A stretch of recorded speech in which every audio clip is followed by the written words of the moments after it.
past president. He's a fellow Nigerian Mining and Geoscience Society. Mr. President, in our midst, we also have Savio Hassan Suleiman Zara, former Minister of Environment. Please put your hands together for him. Without wasting too much of our time, we have in the House former President of Surveyors Council of Nigeria. Please, Surveyor Abdulgani Agumbiade, put your hands together for him. Surveyor Clement Umabiche is a past president of SOCOM. Please put your hands together for him. We have in our midst a former registrar of SOCOM, Surveyor Prince Afolabi Sholesi. Please put your hands together for him. Your Excellency, sir, I don't want to waste too much of your time. You've met the member of executive, but in the hall with us, we have the member of executive, Nigerian Institution of Surveyors. Let's stand up for recognition once more. Member of ESCO. I don't want to disturb the former vice president by asking him to turn right and to turn left because he's met them before. Oh, he said he would not mind, and he has done that. Please have your seat, sir. We also have with us head of subgroup. Surveyor Thomas Olusheye Dabiri is the head, Association of Professional Private Practicing Surveyors. Please put your hands together for him.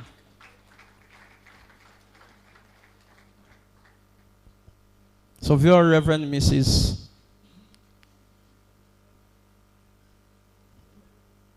Surveyor Reverend Mrs. Elizabeth Oluwadara is the head of WIS. Please put your hands together for her.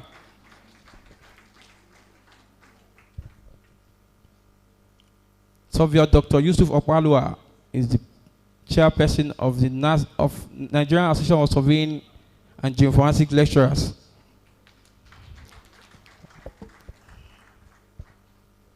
Surveyor Nick Taka is the National Coordinator of Young Surveyors Network. Please put your hands together for him.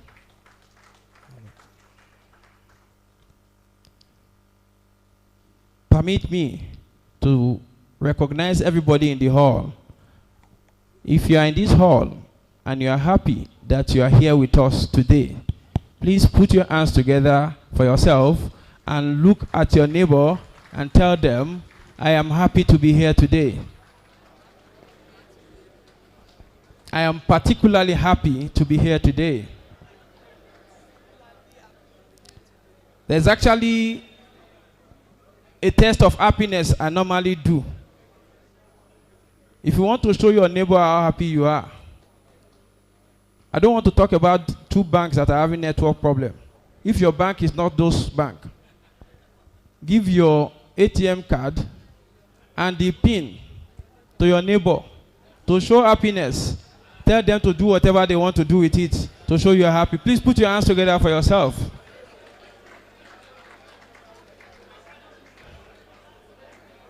No, it's... Hello, excuse me, house. Can we have one house? That should not make noise. It's an electronic transfer. Transfer does not make noise. Put your phone on silence. You feel the vibration of the alert. Thank you very much. On that note, I will invite my co-MC, Surveyor Kemi Odunwewu, to take over from me. Good morning, distinguished past vice presidents, past presidents of the institution, and other invited dignitaries. His name is Surveyor Yusuf Agbola Arolambo. He is the Publicity Secretary of the Nigerian Institution of Surveyors. You forgot to introduce yourself. If you want to clap for me, clap. Oh. Thank you for clapping. At this point in time, we will move to the next item on our program of events without wasting much of your time.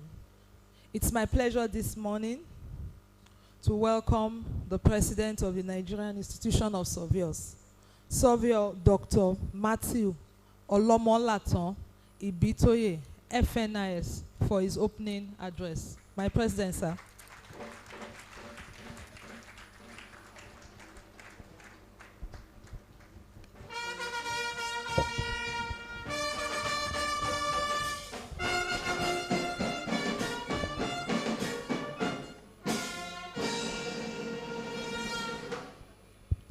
Thank you. Your Excellency,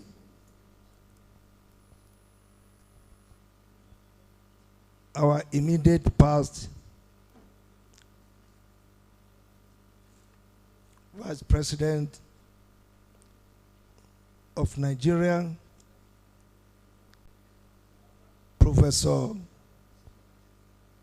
Yemi Osinbajo, SAN,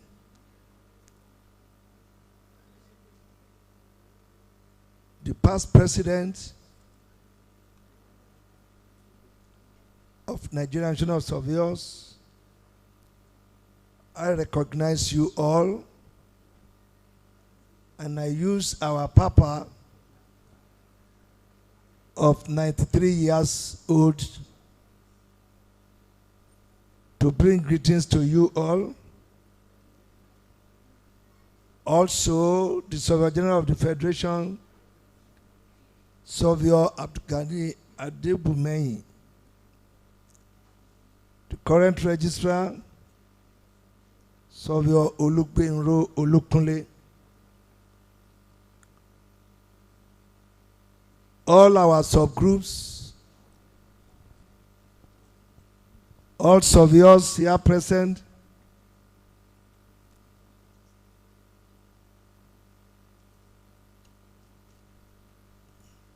let me recognize the former Minister Hassan Suleiman Zauma. Zarma. I just learned that one a few minutes ago. Distinguished guests, ladies and gentlemen, I feel greatly elated at the honor to welcome you today to the 42nd Annual Olumide Memorial Lecture. This marks the 42nd in the series of annual lectures, broken only once in 1985. Since after the first one by Professor Helmut Morin, then President of International Association of Geodesy, on October 8, 1982. The main point of Olumide Memorial Lecture is our call on our professionals to arise to the clarion call of excellence as envisioned by our forebearers. The lecture series is named after the foremost icon of our profession, in the person of Pa Olumide, the visionary leader who served as the first president of our esteemed institution from 1965 to 1970. His legacy has left an indelible mark on the field of surveying, and it is only proper that we commemorate his memory with this annual lecture. Pa Olumide, who lived between 12th April 1912 and 16 November 1970, was a leader whose pioneering efforts and dedication to advancing the profession has set a high standard for all surveyors and the surveying community. Pa Olumide has served as a mentor and role model for countless surveyors, particularly the first generation of surveyors in Nigeria. In order to strengthen the celebration of excellence among us through the Olumide Memorial Lecture, the NIS Council has approved capturing of historic excellence around surveyors and surveying in contemporary times as part of celebration of the vision of our revered first president. Today, we are blessed with the presence of no less an erudite philosopher leader, our beloved immediate past Vice President of the Federal Republic of Nigeria, His Excellency Professor Yemi Osinbajo, GCON, SAN, as our very distinguished guest lecturer. He has chosen, if you want clap, clap. Oh.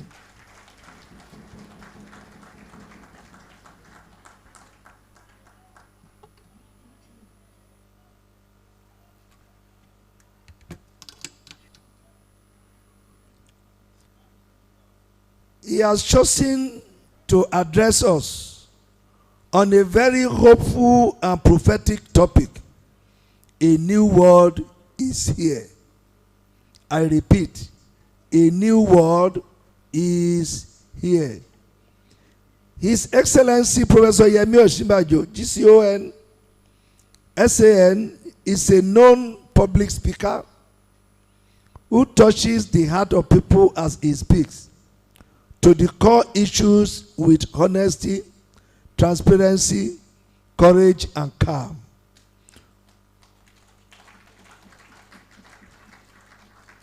We are glad that he is here personally, not through representative.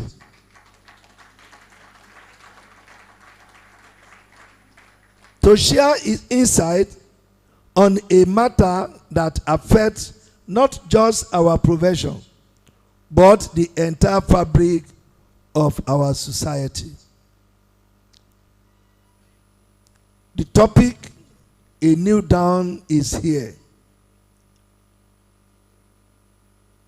is particularly apt and educative to help us appreciate the new world that has come upon us today. It surely will speak evidently as a teacher for us to learn new ways and follow others in life. I suspect, Your Excellency,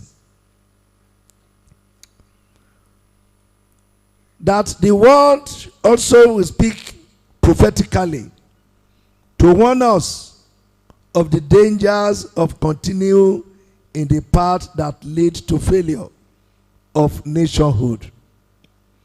I am calling on all of us to guide our lungs and get ready for a thrilling lecture. In conclusion, let us remember and honor the memory of Pa Olumide, whose legacy inspires us to strive for the highest standard of professionalism and ethical conduct. Today, we can ensure that we carry the excellence that he envisioned in pioneering the organization of surveyors under the umbrella of the Nigerian Institution of Surveyors. Once again, I welcome Pa Olumide family, distinguished speakers, other invited guests, including professional bodies and friends of the institution, to this year's memorial lecture. Thank you for listening.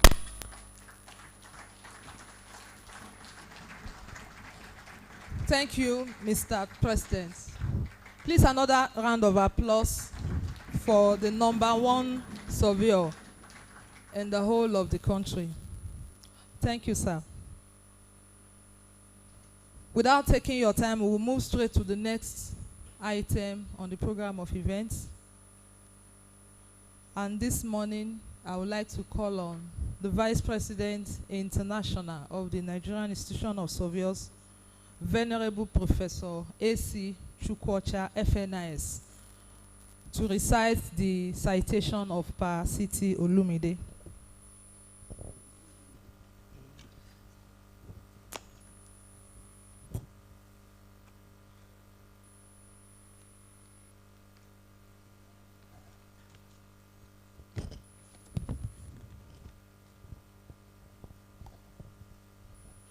Your Excellency, our immediate past Vice President, whom most of us love, I wish to stand on the existing protocol with the permission of my President. This is a brief profile on late Surveyor C.T. Olumide, FNIS, PPNIS. Our first President, Pasipren Theodosius Olumide, born around 1890, played a pivotal role in the early development of surveying in Nigeria. His entire education and training took place within Nigeria, with entry into the field typically through civil engineering during his era. Pa Olumide received his surveying training at the Federal School of Surveying, founded in 1908, which was the first institution of its kind, not only in Nigeria, but also in all of Africa. Despite the limited equipment and instruments of that time, the quality of training was exceptional. He distinguished himself as a surveyor in the Central Colonial Public Service, becoming one of the first Nigerians to reach the upper echelons known as European appointments. His contemporaries included individuals like Messrs. Ayede Johnson, Bola Cole, and Craig, who left the service prematurely. Pa Olumide remained as the sole Nigerian in the highest ranking position for an extended period, taking on the responsibility of training other Nigerians and even some Europeans, despite the fact that they were eventually promoted above him. He demonstrated remarkable leadership in guiding Africans in various surveying roles within the civil service, displaying qualities of industry, integrity, devotion to duty, and unwavering character. He put the advancement of professional goals ahead of personal gain. Upon reaching the mandatory retirement age of 55, Pa Olumide chose to retire from the civil service, resisting any temptation to stay longer, even after the release of the Harrigan reports, which aimed to remove distinctions between Africans and Europeans in the service. In 1934, Pa Olumide co-founded the Licensed Surveyors Association alongside the great nationalist Herbert Macaulay. Messrs. Craig, Ayede, and Benjamin. This association later evolved into the Land Surveyors Association of Nigeria in 1960, with Pa Olumide serving as its first chairman. In 1966, at the Enugu conference of the association, they adopted the name Nigerian Institution of Surveyors, with Pa Olumide becoming its first president.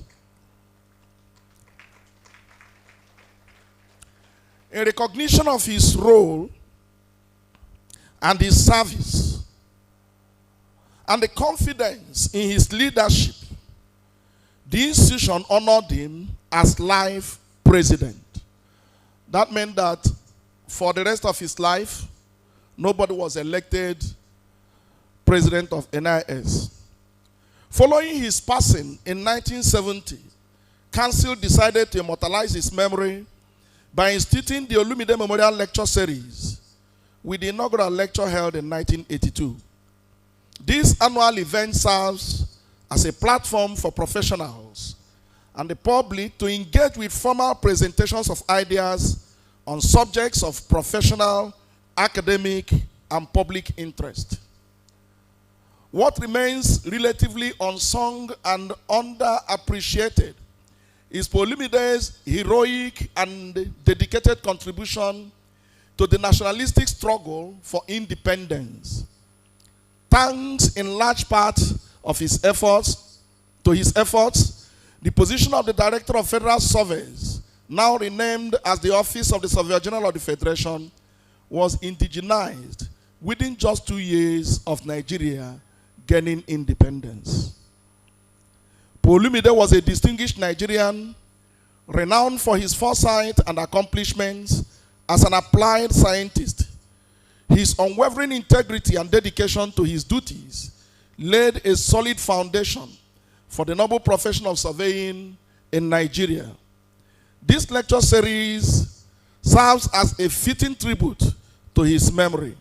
We extend a warm welcome to ask our invited guests at this 42nd edition of the annual Olumide Memorial Lecture to please relax and enjoy the opportunity of listening to our guest lecturer, His Excellency, Professor Yomi Osinbajo, GCON, SAN. You are welcome. Thank you very much.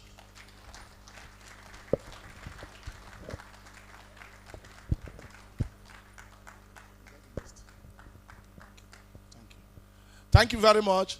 I have been instructed to request the pleasure of our very revered past president, Venerable Professor Surveyor F.A.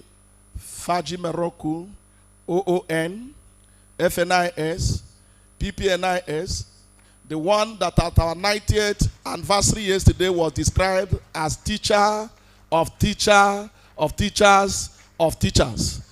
Dear sir, may we invite you to come and take the citation of His Excellency Professor Osinbajo. Kindly come, sir. As he comes, let me take this opportunity to say that we want to thank Daddy Faj, that's what some of us call him, for this event today. I am not very sure that we would have been able to reach His Excellency if not for Professor Faj. So once again, your dedication to NIS is unwavering. You are welcome, sir. Your Excellency, sir, we want to take your citation and we are going to... Okay, thank you, sir. Thank you.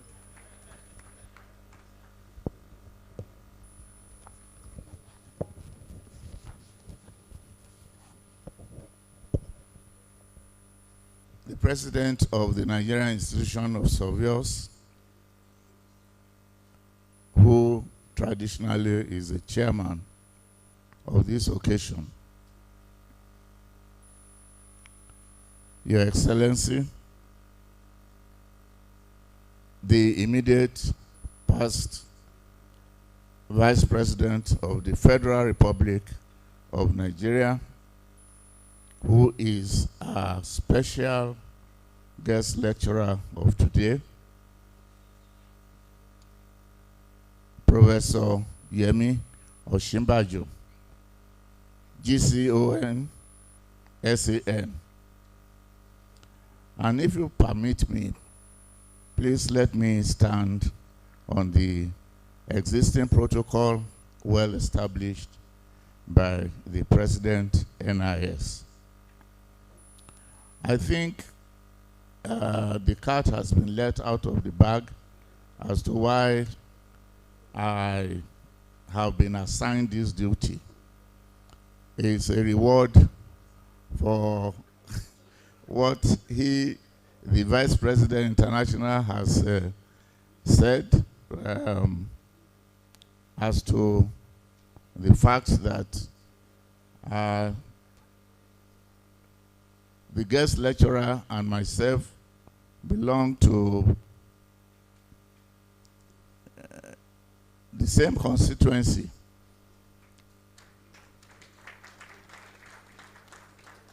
And that is the University of Lagos. I want to confess, though, that the interaction had not been as you might think, because Professor Osinbajo was in the northern campus, I was in the southern campus. And not only that, he had many other irons in the fire outside the University of Lagos, whereas I had none.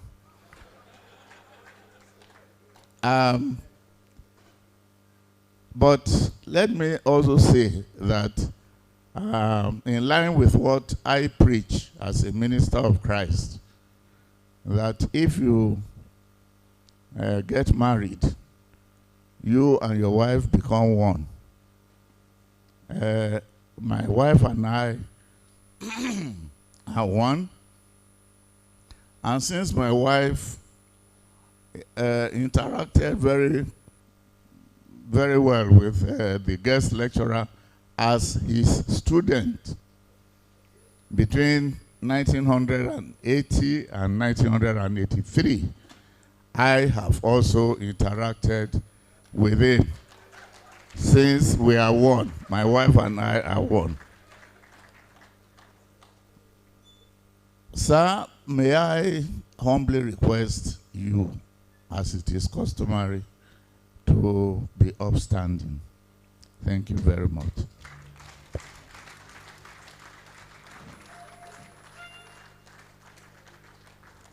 My task today is to introduce this giant of a human being, of a Nigerian, and I'm not talking about size as such. But you know what I know, that you know, that I know that you know. There is no one here who has not met the professor, either virtually or physically before. The virtual meeting being in form of photographs, appearances on television, and so on and so forth.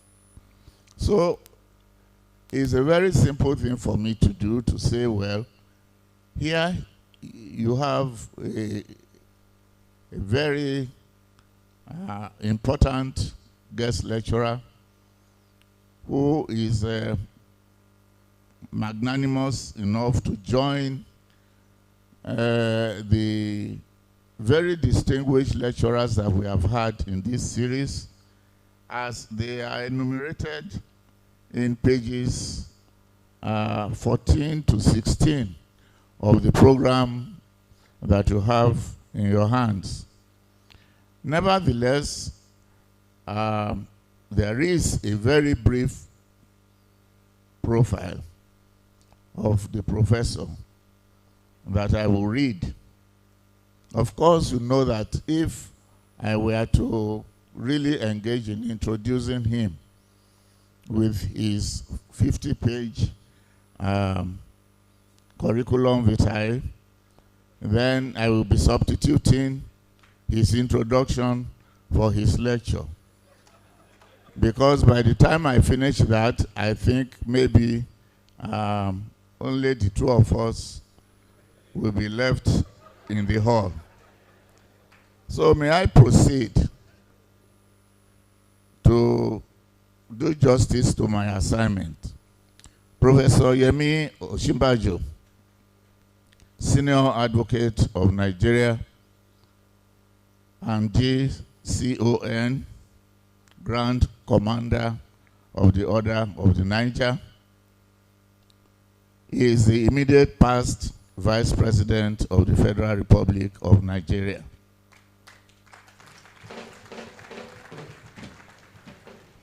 He served as the Vice President of the Federal Republic for 2 consecutive terms, from May 2015 to May 2023. He held the position of Attorney General and Commissioner for Justice in Lagos State Nigeria from 1999 to 2007, leading significant judicial reforms that will become models for other states in the Federation. And I happen to know also that even before then, even before this time, he had held the position of Special Assistant to the Attorney General of the Federation of Nigeria. Before his political career, Professor Osinbajo was Professor of Public Law at the University of Lagos. He was a founding partner of Simmons Cooper, which is a prominent commercial law firm in Nigeria, and earned the prestigious rank of Senior Advocate of Nigeria. He served in the justice sector of the UN mission in Somalia and was a member of the UN Secretary General's Committee on Rules on the Conduct and Discipline of Peacekeeping Forces.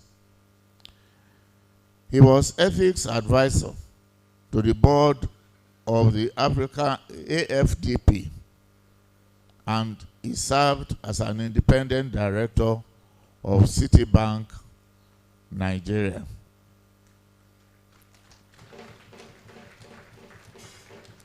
In public service, Professor Osinbajo played very key roles in the formulation and interpretation of various government initiatives and policies, notably in the areas of economic reform, social investments, human capital development, digital and creative economy, climate action, and energy security in African nations.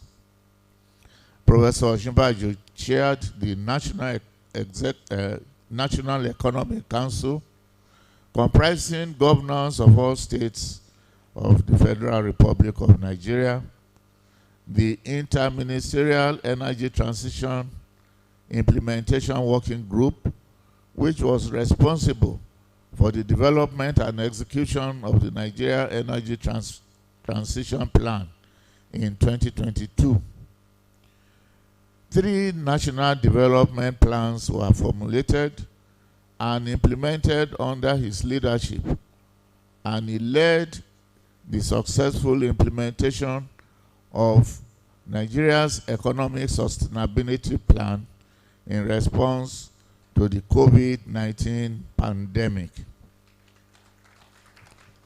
Please, let's give him a clap now. Thank you very much.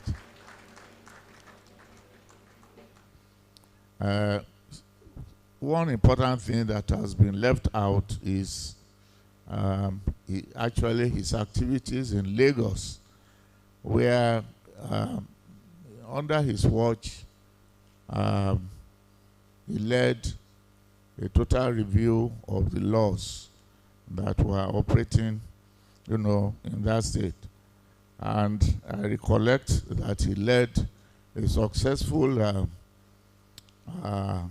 lawsuit against the Federal Republic of Nigeria by the Lagos state government.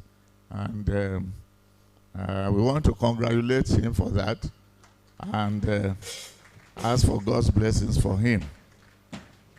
Beyond his tenure in office, Professor Osinbajo remains dedicated to advocating for climate action globally. In 2023, he was appointed as the first global advisor to the Global Energy Alliance for People and Planet, GEAPP, and he was board chair of the Climate Action Platform for Africa, CAPA.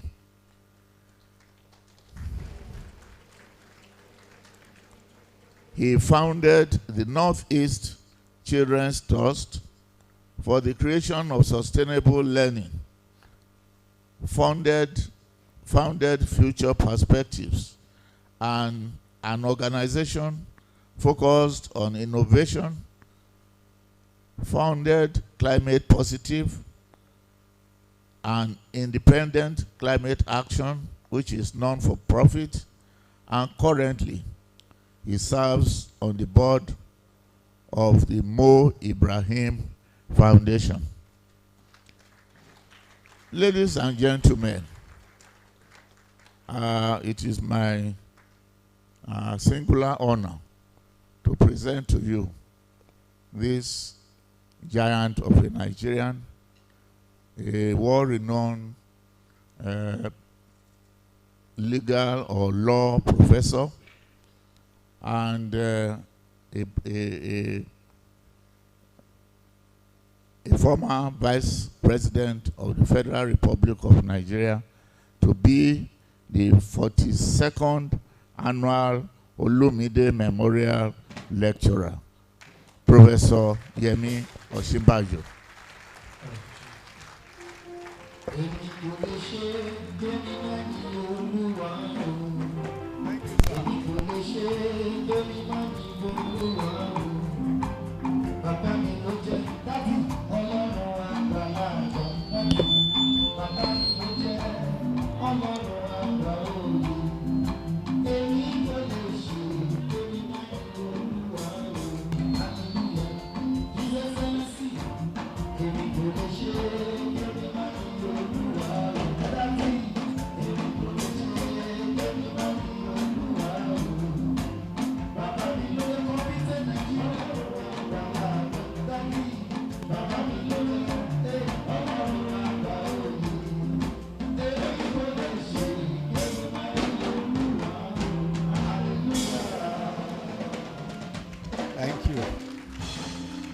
Thank you very much.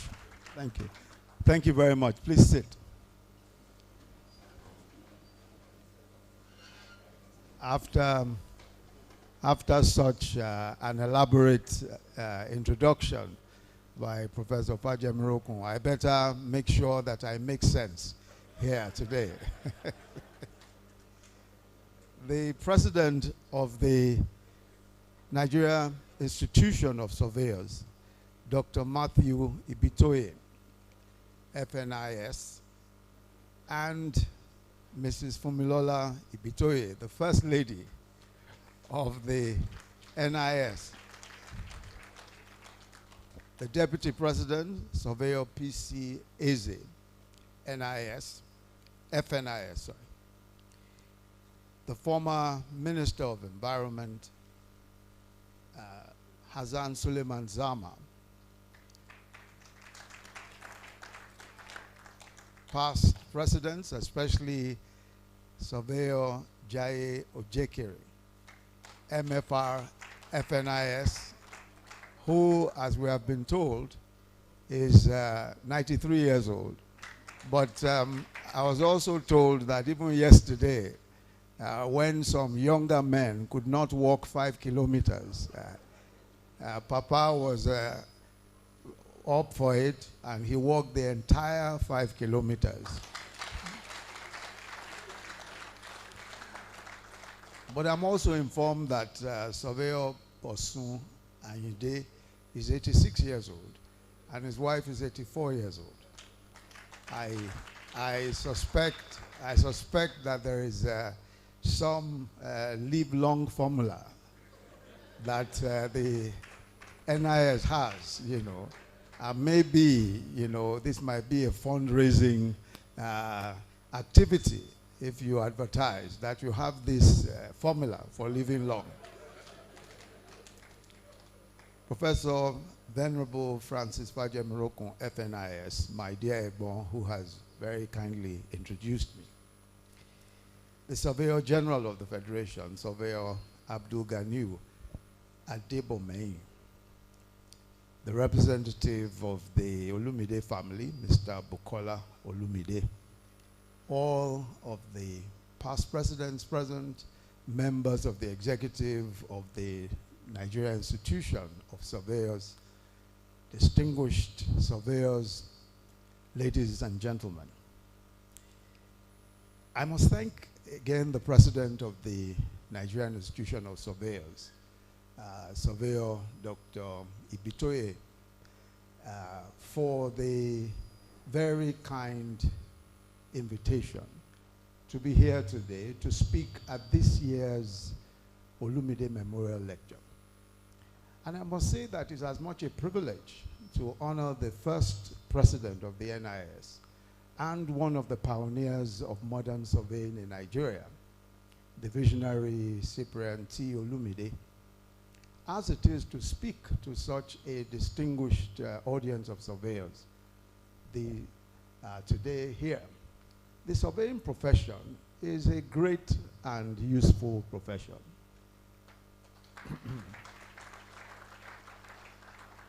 Second only to the legal profession.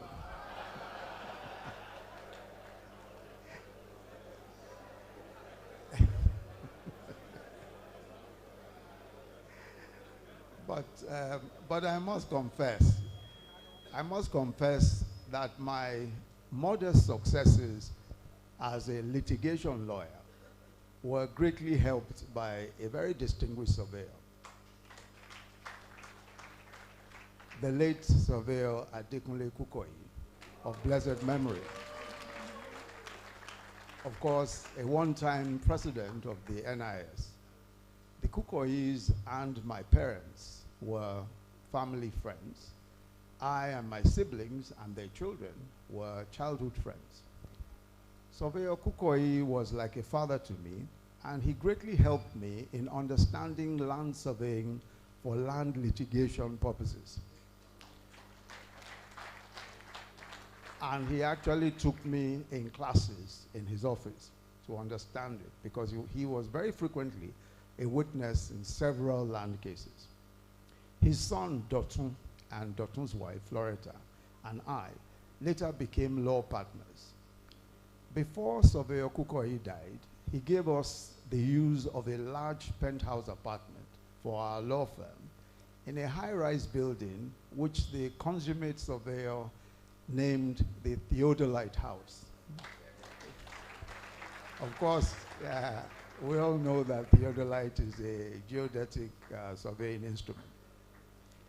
So Surveyor Kukoyi was very, very instrumental in my own in my development as a litigation lawyer, especially in the area of land law. But today I don't intend to give you a law lecture. There's enough to worry about already. We don't need a professor to confuse us further with some legal jargon. I also have no real competence whatsoever to speak on your profession, which is why I've chosen to speak on the subject, a new world is here. A new world is here. And this is a subject that has occupied my own mind for, a few years now. And when I say a new world is here, I mean that there are global and local trends and developments that are and will fundamentally affect life as we know it today, and certainly our livelihoods and the professions that we practice. I believe that it's the duty of those of us who, amongst millions, have the privilege of professional education, and in some cases, the wealth and influence to be able to influence matters and to watch these issues that are changing the world and changing our livelihoods and even our professions. But we must also play our part in the national and regional thinking and preparation for the changes that we see and the greater changes ahead. Certainly those of us who are professionals and for our purposes today, surveyors, are duty-bound to predict and plan ahead for the future of the profession, given the monumental changes that are taking place already. What are some of these global trends? I will consider only 3 of such trends because, of course, we have no time to consider many more of them. The first trend is technology. Technology. The continuing advancement in the capacity and versatility of artificial intelligence, which I'll just refer to as AI as we go along, machine learning, quantum computing, robotics, sensors, automation and big data is changing our world every single moment, and especially our professions and the services that we offer. Already we see that artificial intelligence, big data, quantum computing are revolutionizing medicine, engineering, and of course surveying. In medicine, for instance, the early detection of diseases using AI algorithms is now very advanced. Artificial intelligence can now analyze medical images, X-rays, MRIs, CT scans, PET scans, to detect diseases such as cancer, cardiovascular conditions, and neurosurgical disorders earlier and more accurately than human radiologists can do. While machine learning, all the machine learning models, and there are several of them, are proven to be far more effective than medical professionals in recognizing patterns in medical images or genetic data and helping detect abnormalities like tumors, like retinal diseases, skin conditions, and all of that. AI today and machine learning are enhancing the discovery of new and more effective drugs by simply analyzing large data sets of chemical compounds, predicting how new drugs will interact with biological systems, and identifying potential new drug candidates. How about robotic surgery? And the robotic surgery, I had an opportunity to actually witness one.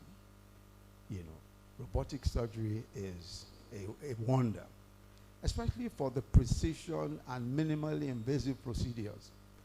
So today, AI-driven robotic systems, such as the Da Vinci surgical system, assist surgeons now in performing highly precise, minimally invasive surgeries, improving patient outcomes, and substantially reducing the length of time for patient recuperation.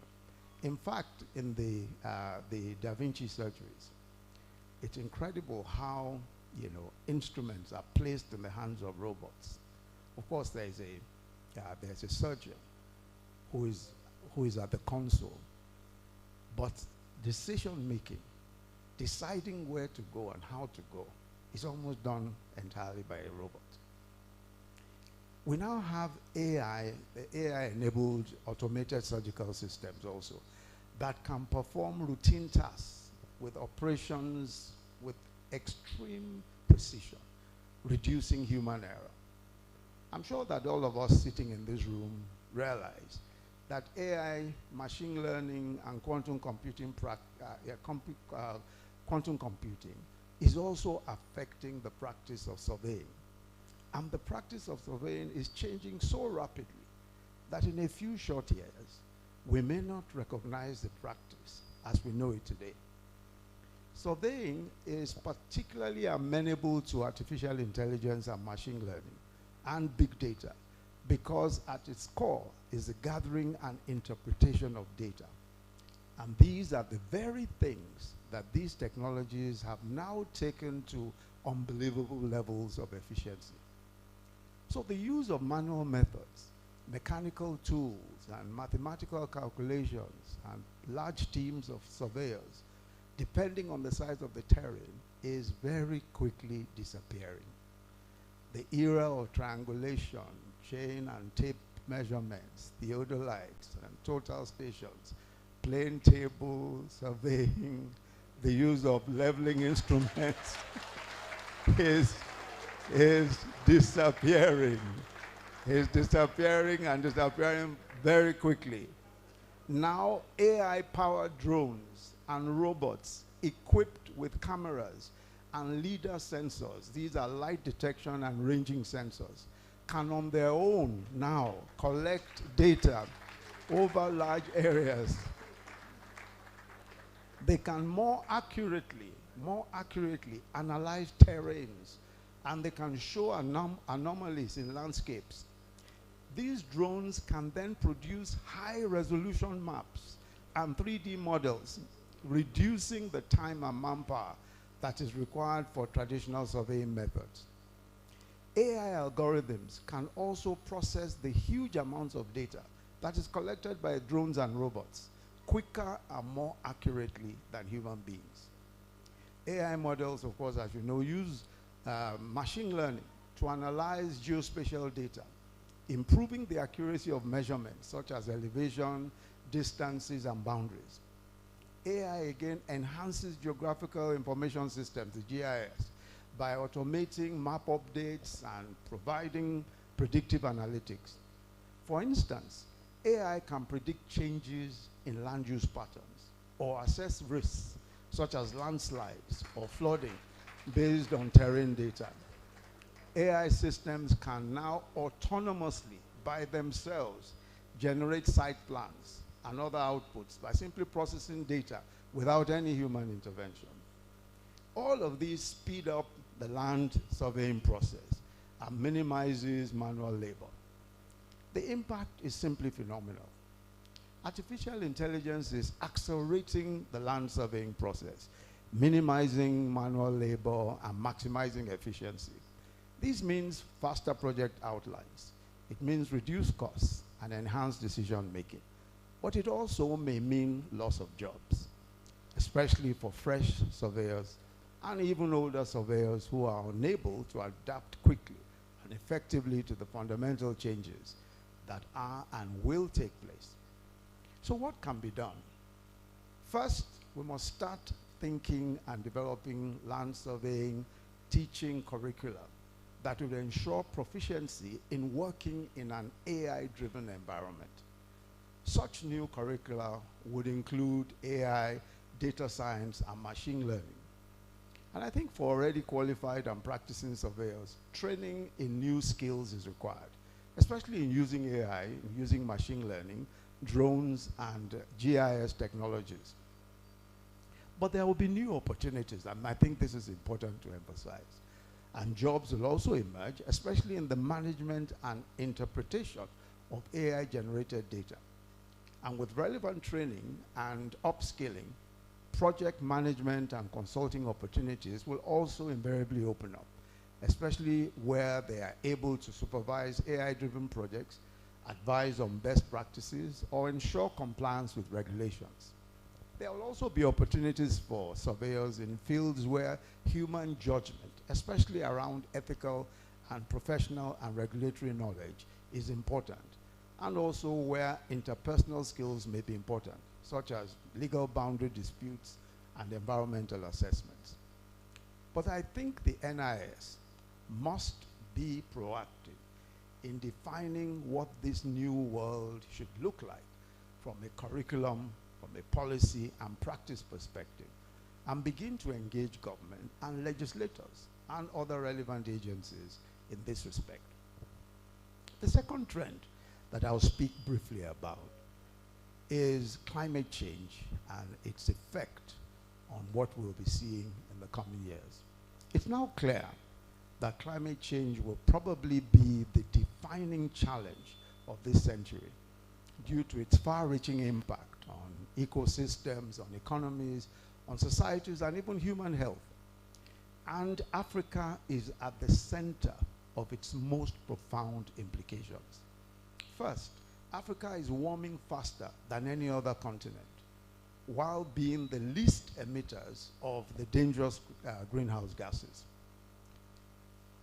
If things go on this way, Africa will be the first to experience the predicted apocalypse, the predicted devastation that is expected to consume the world if warming continues at the pace that is going at the moment. Africa is already experiencing horrifying weather events and, unprecedented thunderstorms, and these appear to be precursors to hurricanes. We already have massive floodings, heat waves, desertification, drying up of wetlands, and rising water levels. All of these endangering whole towns and cities. The short to long-term implications for those in this room is that there ideally should be more frequent surveys. Where natural disasters like floods, thunderstorms, and landslides increase, there will be a need for more frequent land surveys to assess damage, to monitor changes in terrain, and to ensure accurate data for rebuilding efforts. In addition, the shifting terrain and the sea level rise, especially in the coastal areas, will also require surveyors to frequently reassess boundaries and topography. Flooding and erosion will also alter landscapes that will necessitate regular updates to land maps, to buildings and building codes and regulations. In this new world that we're talking about, we will have to be considerably, all of this will have to be reviewed. A few months ago, I think it was actually in August, in Abuja, a fierce thunderstorm occurred, peeling off roofs of houses, forcefully breaking glass windows and doors, and bringing down electric poles and other structures. Many attest to the fact that the thunderstorms experienced this year are more severe than any other year in the history of the city. The projection is that these extreme weather events will worsen. So clearly, climate change will mean that we have to design buildings that are more capable of enduring extreme weather events. Not just thunderstorms, but hurricanes, which would require reinforced materials. Also landslides and floods, which may involve elevated structures, flood-proof construction, and wet flood proofing. So building designs will need to prioritize sustainability, resilience, and adaptability. We would have to prioritize the use of sustainable materials. These are materials that reduce carbon footprints and are adaptable to the changing environmental conditions. This includes using materials that can withstand temperature fluctuations, extreme weather, seismic activity, while minimizing energy consumption.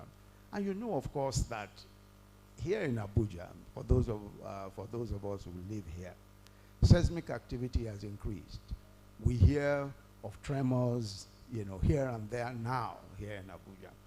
No one has quite been able to precisely say why these tremors are taking place. I know that studies are going on, and the Ministry of Environment is doing something. But when you begin to feel tremors, when you begin to experience tremors, it is a sign that there is some danger or some dangers ahead. So the era of green and energy efficient and carbon neutral buildings is here. The era of green roofs, the use of renewable energy sources such as wind, solar, geothermal integration is certainly here. Rainwater harvesting systems will become more common as buildings adapt to reduce the environmental impact. The worst paradox of this situation for Nigeria and Africa is that we are victims of the pollution of others.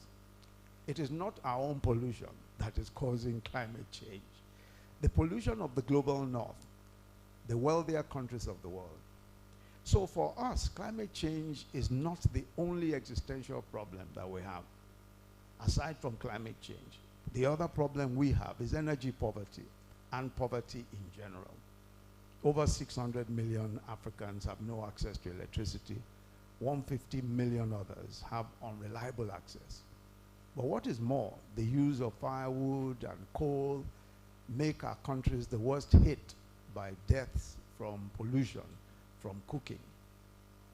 But if Africa were to solve poverty problems and seek to industrialize in the same carbon-intensive trajectory that wealthier countries have gone, the world will never be able to achieve net zero by 2050 or even soon thereafter. And I want to repeat that if Africa, Nigeria being the biggest country, if we do exactly what the wealthier countries have done, in other words, we use carbon-intensive methods like fossil fuels, oil and gas, coal, etc., to develop in the way that the other countries, of the wealthier countries have gone, it will be impossible for the world to avoid the disaster that we're predicting will come if warming continues up until 2050. And this is the reason why. We'll be pumping into the atmosphere, assuming that Africa, Nigeria and Africa, use the same methods that the wealthier countries have used. We will be pumping into the atmosphere at least 9.4 gigatons of CO2e, which is the dangerous gas that we're talking about. And we'll be doing so annually, 9.4 gigatons annually. And by 2050, we will be responsible for 75% of global emissions. So Africa holds the balance. We are either going to be the solution to climate change or we will be the nemesis of the world. And as we solve the problem, if we're able to solve the problem, we can also deal with the problems of poverty and joblessness. So the only way the world can achieve net zero by 2050 is if Africa adopts a climate positive growth paradigm. And I want to repeat that. If Africa adopts a climate positive growth paradigm, the world can achieve net zero by 2050. And what is a climate positive growth paradigm? That is one by which we develop as a green industrial civilization. And it is possible because at the moment our low carbon footprint combined with the world's largest untapped renewable energy potential, the youngest and fastest growing workforce, and massive natural resources, biodiversity, arable land, including critical mineral assets, can be the answer to attaining net zero on target and attaining our urgent and economic developmental objectives as well.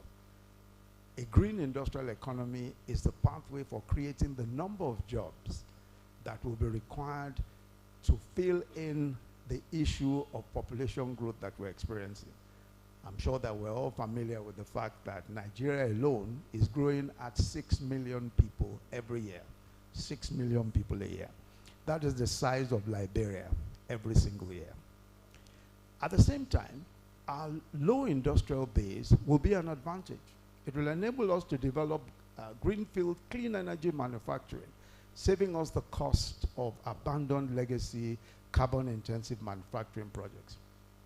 By position pathway that focuses on using renewable energy, we can develop the first green industrial hub in the world, greening global manufacturing and supply chains and removing carbon from the air.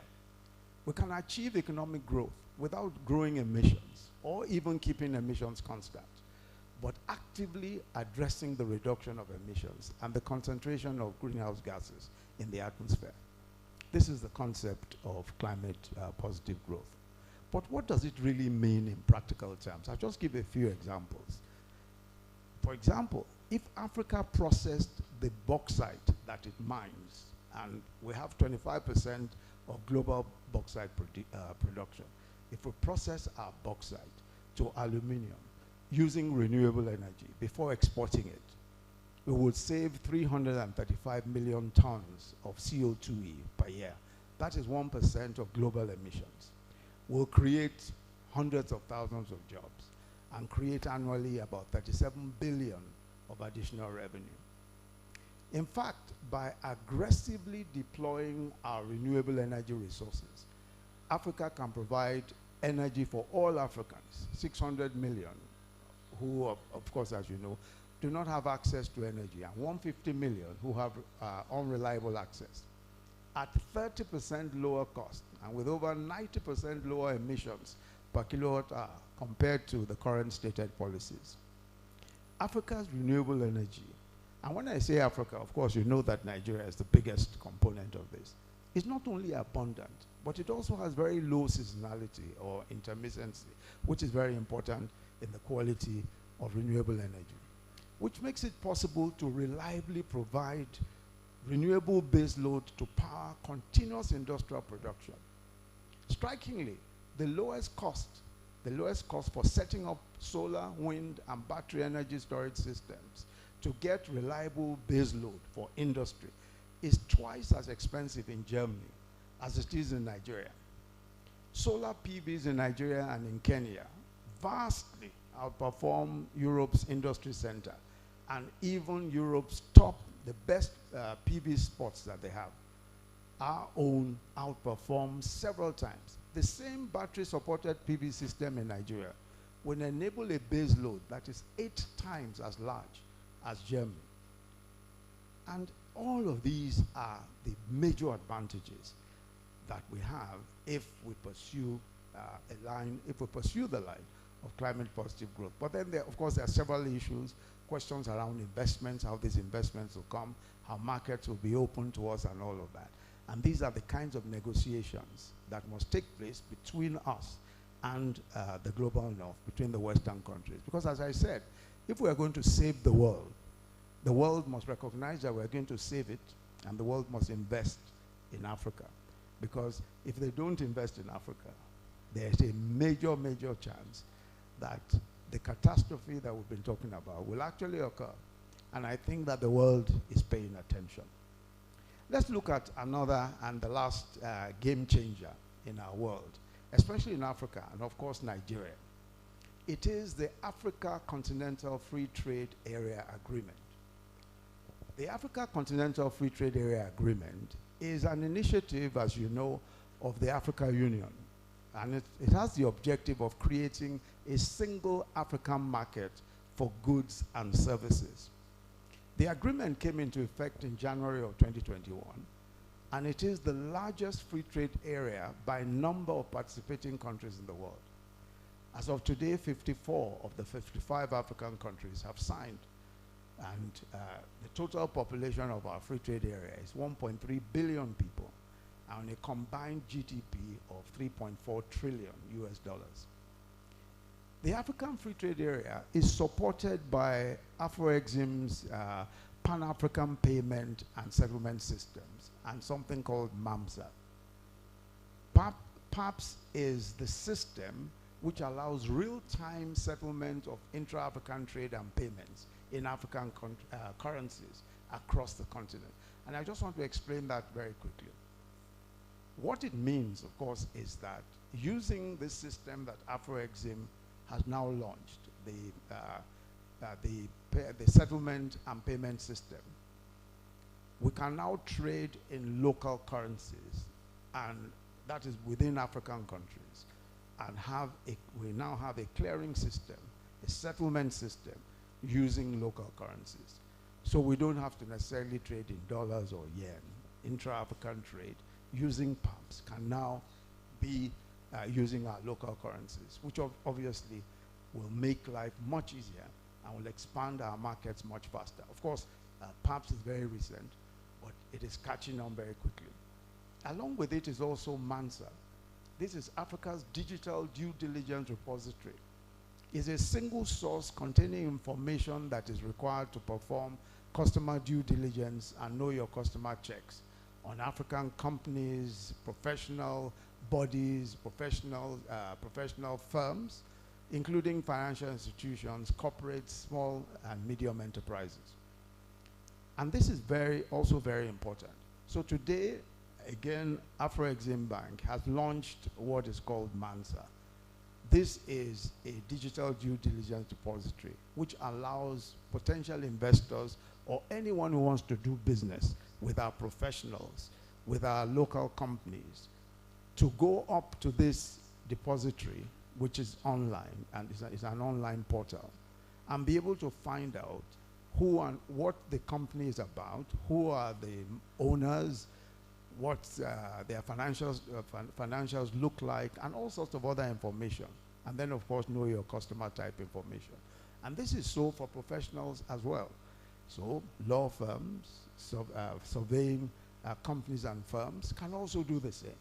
Put their information on this digital portal to enable everyone across Africa and practically anyone around the world to do due diligence on the company and, of course, facilitate attraction of businesses for them. Creating a common market for goods and services for the whole of Africa is an incredibly important move.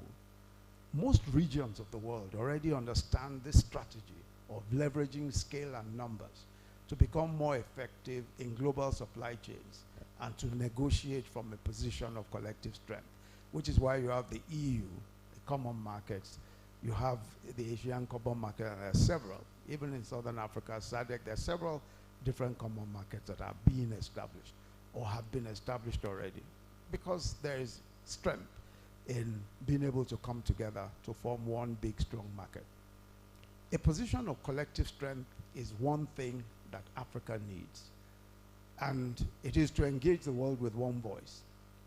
And I believe that Nigeria stands to gain more than any other country from the free trade agreements we're about 1/6 of Africa's GDP and about 1/6 of its population. And we're very soon going to be the 3rd largest population in the world. Already we have services such as banking, fintech, spanning across the continent. Banks like UBA, Access, GTB, First Bank, Zenith, and lately I believe Fidelity Bank already operate in several African countries. And between 2016 and today, even with 2 recessions, our fintech industry has grown exponentially with at least 6 companies valued at over $1 billion each doing global business. But often having to go to individual countries for licensing and approvals, which is a major problem. Because if you are setting up a Pan-African business, you practically have to go to every African country to license. In manufacturing, for example, Dangote's cement factories are in 10 African countries. The Dangote refinery, as we know, is set to sell petroleum across Africa, especially West and Central Africa. But the problems are many. Dangote himself, Aliko Dangote, has complained many times about the number of visas that he needs to obtain to travel within Africa, even to the countries where he has factories. So there are several barriers, even for transporting his own cement, another fast-moving product from Nigeria, to even some of our West African neighbors. So free movement of people, goods, and services will definitely be a huge advantage to Nigerian businesses that are opening up in the new world of trade and services. And I want to say that the negotiations are already going on, especially around the protocols and regulations for the protocol in trade and services, which is the one that should interest us, which aims to liberalize services across the country, including professional services such as surveying, law, medicine, engineering, accounting, and others. And this all come under the classification of professional services. Professional services themselves fall under what is described in the treaty as business services. The protocol that establishes the framework for reducing barriers to cross-border provision of services is the one that is being negotiated now.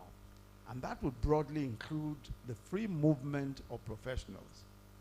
Member states have been submitting what is called the Schedule of Specific Commitments, which detail the services that they are willing to open up to foreign competition. However, many countries are still negotiating the exact terms, including the degree of liberalization for specific sectors, such as professional services. Now, that's a very important issue because at this time, negotiations have started and are going on about to what extent do we want to open up our professional services to competition. To what extent, for example, do we want to open up the surveying profession to competition from the rest of Africa? And of course, the question to be asked is to what extent do we as professionals in Nigeria, as surveyors in Nigeria, want our profession to be opened up so that we can practice elsewhere, outside of Africa, outside of Nigeria. Now, the major problem to surmount on the path to free movement of professionals is mainly that African countries have diverse legal, regulatory, and educational systems, which makes it difficult to automatically recognize professional qualifications across borders. This affects professionals, of course, like doctors, engineers, surveyors, accountants, lawyers, who may need to undergo local certification in various countries or licensing procedures to work in other countries. Besides the concerns in countries about the impact of opening up professional services on local professional practice, many of these barriers, many of these issues will slow down the removal of barriers. But the removal of barriers, and I want to just emphasize this point, the removal of barriers is the ultimate objective of the treaty. And I think it will serve professional associations such as the NIS, it will serve us well to prepare members for a world in which you can practice across Africa and other professionals will make a stake in practicing here. That is the objective of the treaty which we signed up to and which almost every African country has signed up to. I think there's ample time for the NIS to get involved in the processes, including contributing to the schedules of specific commitments, which is what is going on now, as they are being put forward and discussed, in order to be able to influence the outcomes of those negotiations. And because obviously those negotiations will affect the way professional surveying practice is done and may open up the profession to cross-border practice. These, of course, are not necessarily going to happen tomorrow, today, or tomorrow, but we must bear in mind that this is the ultimate objective of the treaty. So, as I conclude, a new world is here, and change is happening much faster than we could ever expect. It took 250,000 years for the world's population to achieve 1 billion. 250,000 years to achieve 1 billion world population. But it has taken less than 20 years to add another 2 billion to attain our current population of 8.2 billion. In the past 30 years, more has changed than in the past century. In the past 30 years, more has changed than in the past century.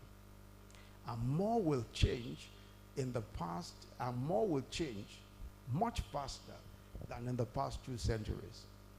The rate of change is so fast that we're not even able to understand it or notice it as early as we ought to. For some of us who are born either in the late 50s, of course there are those here who are born in the 40s and 60s, and people like Papa, we have lived through so many things. We've lived through analog, digital, now intelligent systems, autonomous intelligent systems, systems that can think on their own and can take action on their own. And even here in Nigeria, we've lived through 2 national anthems. Who knows? Who knows what next? So I'd like to congratulate you on your 90th anniversary and to wish you another 90 years of great progress. Thank you very much.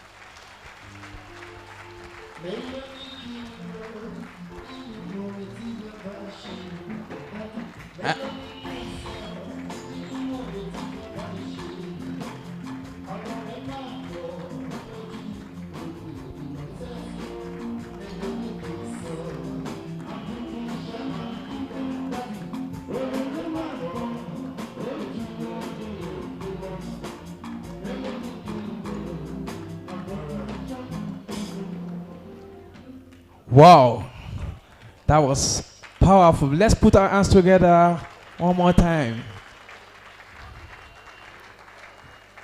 Indeed,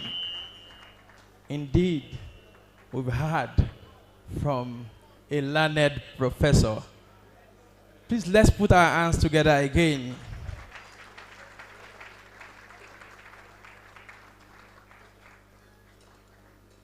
I wanted to leave to go and do something quickly downstairs, but I could not, because I don't want to miss any from the erudite scholar. Ladies and gentlemen, I'm so happy, and just like you are also happy to have the former Vice President, Professor Yemi Osinbajo, GCON, SAN. Please, let's put our hands together for him.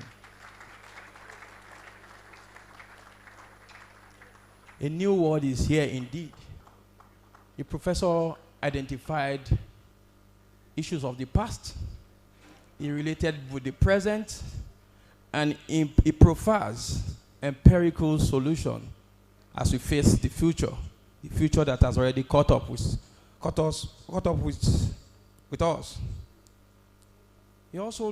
He told us about the need to leverage on our strengths as Nigerians. He captured the whole discussion from global perspective to the local one.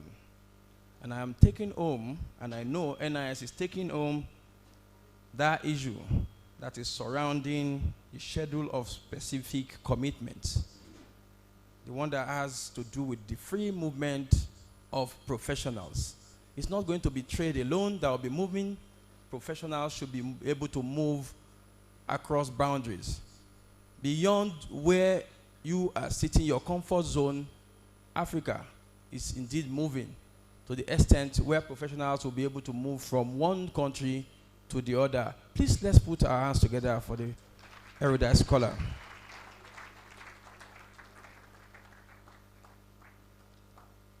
Mr. Vice President, sir, President of the Nigerian Association of Surveyors, it was indeed a very good time. Moving on to the next item on the agenda, obviously, with the apt attention paid by the about 500 persons in this hall, I know every 500 will have something to say, but we would not bother the former Vice President with all that. So I'm going to take 5 questions or commentaries from the floor. We'll take count from the front here, then I'll look at the hall with the permission of the President and hiding under the very powerful permission of the former Vice President of the Federal Republic of Nigeria. I will choose the 5 by myself. Am I permitted to do that, sir? Thank you very much, sir. Nothing will happen after now. So, I've seen a hand there. 1, 2. From our past president, sir. I've seen 3.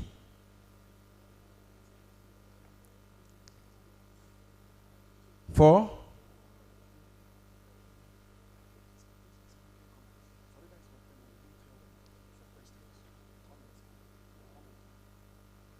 Okay, I have 4. Please know your number. And I think we would like what you are adding to be contribution, comments. I think there are engagements for the guest lecturers. Lecturer, please, number 1, please come forward and ask your question. And make it very brief. Comment here.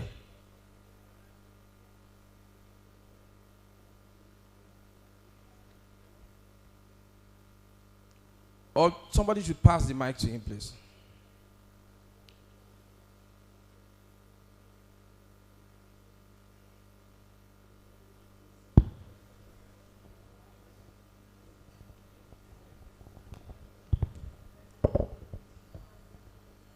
Yeah, my name is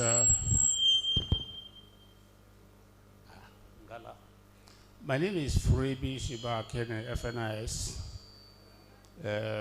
I'm a surveyor, but I'm coming from the angle of the Center for Environmental Preservation and Development concerning the environment. Yeah, from your lecture and the data available, Nigeria ranked as raising 10% of gas flaring in the global record. In 2018, we lost. We would like the comment to be brief, sir. Yeah. Brief. Number 2, 3, and 4 to get ready. We lost. We are pressed for time. We lost $761.6 million to gas flaring. That was in 2018 only.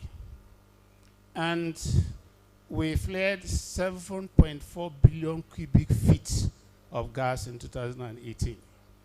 Now, my problem is, particularly those of us from the Niger Delta, we are being shocked. If you go to Niger Delta and dry any bright cloth, and when there is rainfall, it will turn to a dark cloth.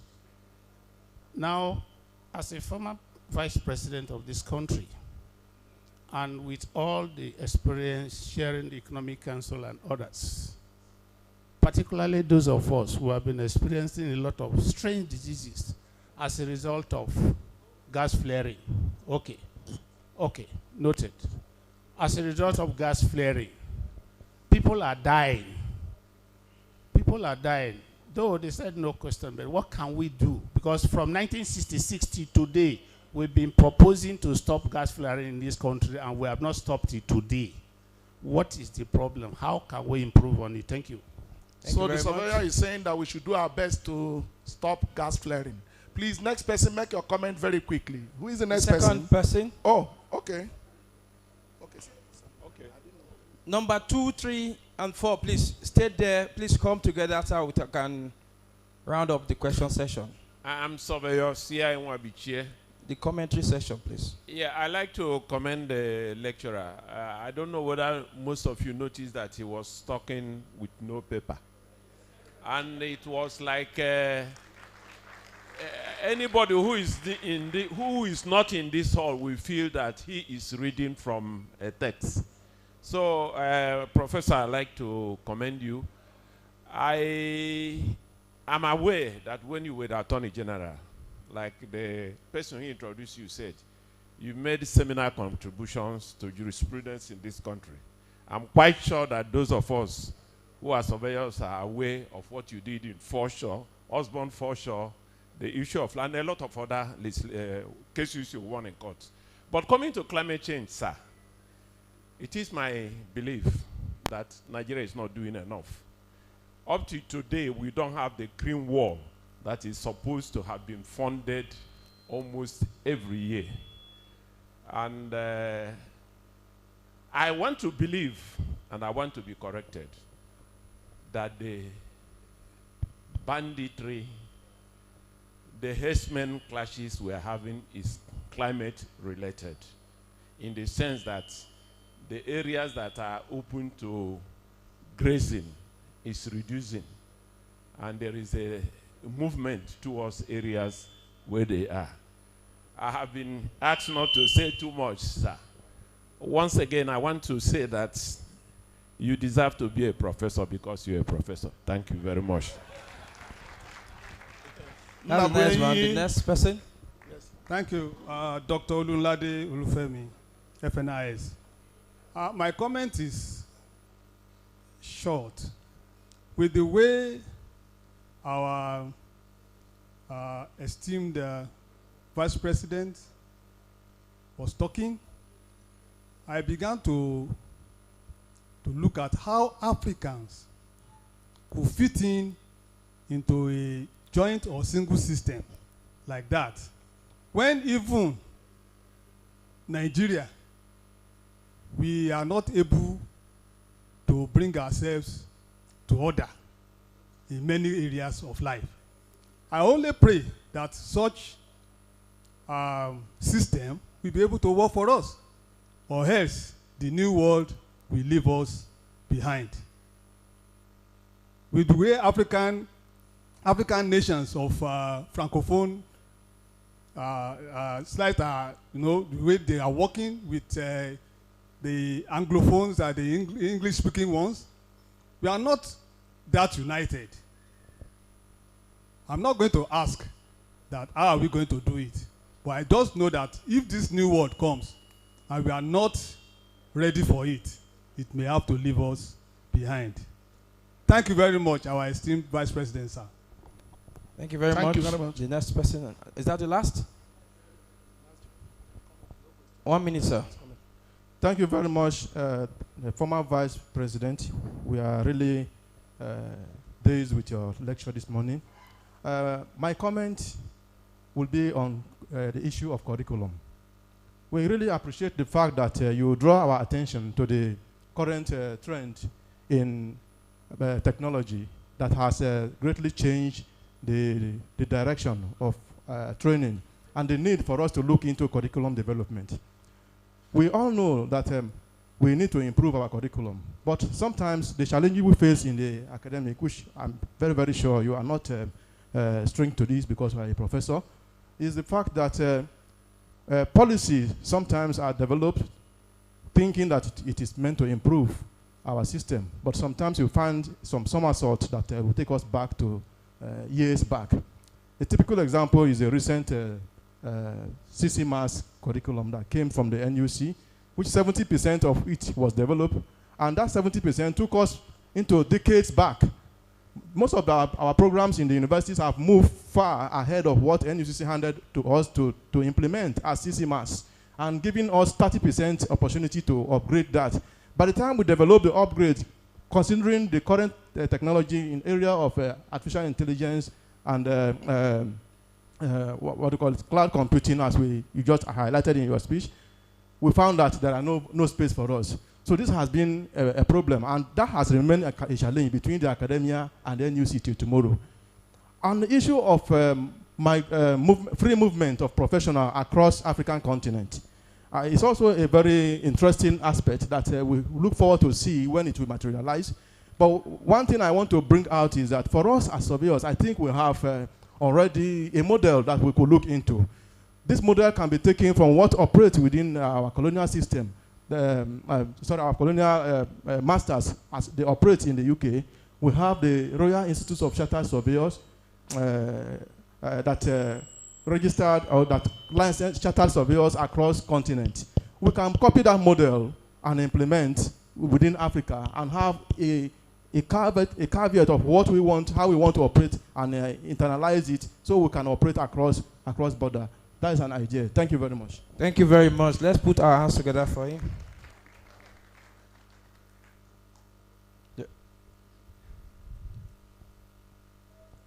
Your Excellency, former Vice President of the Federal Republic of Nigeria, Professor Yemi Osinbajo, GCON, SAN. Like I said, a lot of people want to react to that beautifully delivered lecture, but we'll keep it at that. I know this is not the first time you are delivering lectures and people are giving feedbacks, positive one. So, on this note, because we are an institution that appreciates, we are going to the next item, and okay. Okay. All right. Yes. Because I actually want to help the former Vice President manage his time, I was actually pressed for that. Please, I want reaction from the past president and the former Vice President who will now also react to the comments.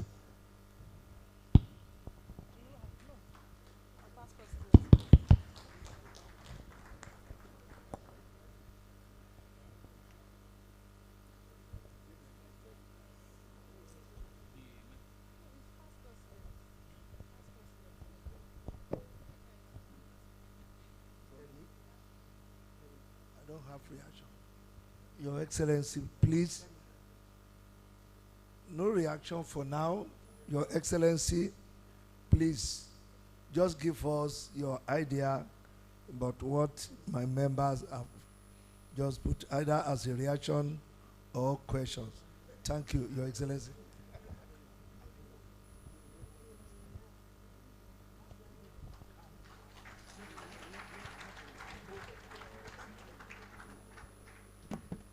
Thank you very much, and thank you very much for the very kind comments on the lecture. The questions, I'll just very quickly address some of the questions, beginning, I think, with the one on gas flaring, which, as the surveyor who asked the question said, is one that has remained intractable for us in Nigeria. But I want to say, and it's no comfort at all, that gas flaring is such a major problem across the world. You know, you'll find that Russia, of course, is the largest gas flarer in the world. The US now with fracking in Texas, North Dakota and all that, major gas flaring. Venezuela, major gas flaring, Angola and all that. The major reason is really the questions around technology and the financial constraints, especially depending on the type of wells that you're using. What Nigeria tried to do is to see how we could commercialize gas that is being flared.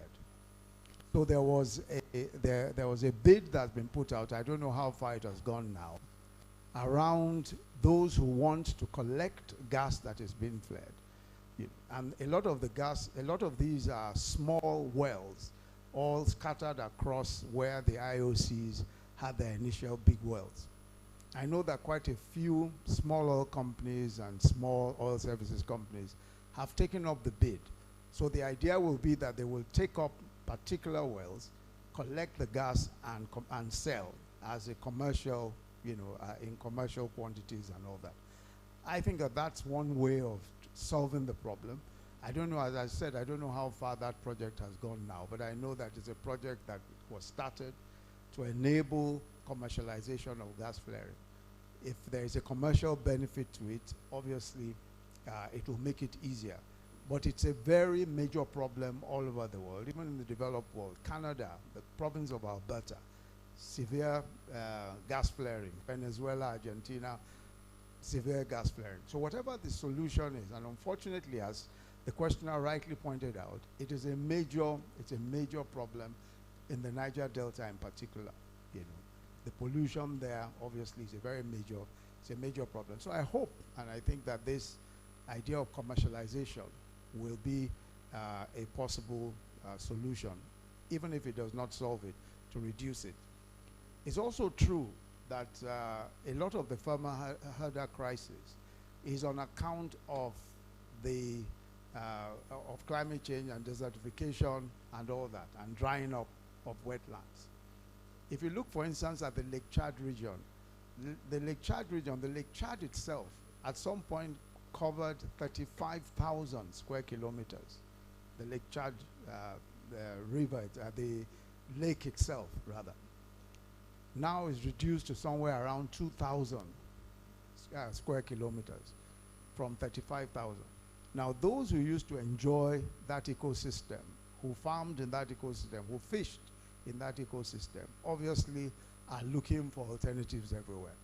So you'll find, of course, that Lake Chad region is one of the major areas where you have all these kinds of clashes taking place. So there's no question at all that there is a positive correlation between the herder crisis and environmental degradation, especially desertification. But the way to solve it, we developed something called the National Livestock Transformation Plan, and I'm sure the Honorable Minister of Environment is very familiar with that. That plan was agreed to by all state governments to deal with this problem. And there are aspects of it which I think are important for implementation. And I believe that the plan will be implemented. It took a while to develop the plan because, of course, it took a while to get consensus. As you know, the farmer-herder issues are also seriously politicized, and there are all sorts of political implications. But we were able to get an agreement of all 36 state governments, including Abuja. So I think that the implementation of that National Livestock Transformation Plan will be a positive contribution to the farmer-herder problems. There was a question around how Africans will fit into the free trade area when Nigerians also are finding it difficult to agree on many things. I think that whether or not we are completely united, just as in Nigeria, we have our problems, we have our issues, but we are working, we are a country, and we keep going on, keep working on all of our differences, and keep trying to make sure that we're able to continue as one. And it's important that we continue as one because everywhere in the world, people are trying to leverage strength and numbers. That's what's going on everywhere in the world. Nobody is trying to coexist as a tiny little country. Those who are tiny are looking for ways of working together with others. So it's important that we unite. And the truth also is that the free trade agreements will work. Already there is what is called the GTI, which is a transitory experiment on how the AFCTA will work. 31 countries are already involved, and they are already trading between each other, amongst each other. And those 31 or so countries are already seeing the benefits and the disadvantages of trading together. The point of the matter is that it's almost inevitable. Even if you look at the position of Nigeria today, if you look at the number of millions of shoes that are being exported from the east of Nigeria, and southeast of Nigeria in particular, to West Africa and Central Africa, you won't believe it. The business is already going on. Dangote, as we pointed out, and several others are trading, across Africa. The problem is the constraints and the barriers. Trade will not stop. We are natural traders, and we keep trading. The important thing is that we must reduce the barriers so that it becomes easier. And we stand to benefit the most because we have the largest entrepreneurial class in the whole of Africa. And there's every reason why we should be able to push the borders. So I'm not so sure that we should pay too much attention to the constraints that we have. There are constraints, but even in the natural organic development of trade, it's already happening. The important thing is for us to pay attention to the rules so that we're not caught unawares when we have to apply the rules. I agree, of course, on the curriculum, policy somersaults and all that, and the implications. One of the things that I think generally tends to happen, especially with us in the professional bodies, is that we're not actively engaged enough with governments and with the legislature. We do not find ourselves lobbying the legislature and lobbying governments. So we usually are surprised at developments. When something happens is when we then react. I think that we have to take a much more proactive stand. We must be much more proactive. There ought to be a legislative liaison group within our policy group that is actively negotiating with government, actively negotiating with the legislature. We should not wait until public hearings when the meal has already been cooked. We have to actively engage. And that's because government policies and laws will continue. The business of a legislator is to make laws, and they will make the laws whether or not we contribute. So I think it's important for us to be more actively engaged, just so as to be able to make sure that our own views are heard, which is the point I was making about the AFCTA and the negotiations that are going on. Government, of course, is negotiating, but professional groups must also be involved because it will affect professional practice. And so the opportunity is there for us to say, we want to find out what is going on with these AFCTA negotiations. What exactly is going on? How can we get involved in it? I think that is important because otherwise, one day, a new set of policies will emerge, and then we'll complain that things have not gone the way that we expect. And that will be the same with free movement of professionals, Of course, free movement of professionals is something that is very much a part of the AFCTA. And as I said, we have a much more robust professional practice, at least in sub-Saharan Africa, than several other countries in this part of our region. So there's every reason, in my own opinion, why we ought to ensure that we are front and center of all the negotiations that are going on so that we can take maximum advantage. I think those are the main questions that have been asked. Thank you. Thank you, sir. Please, let's make it better than that.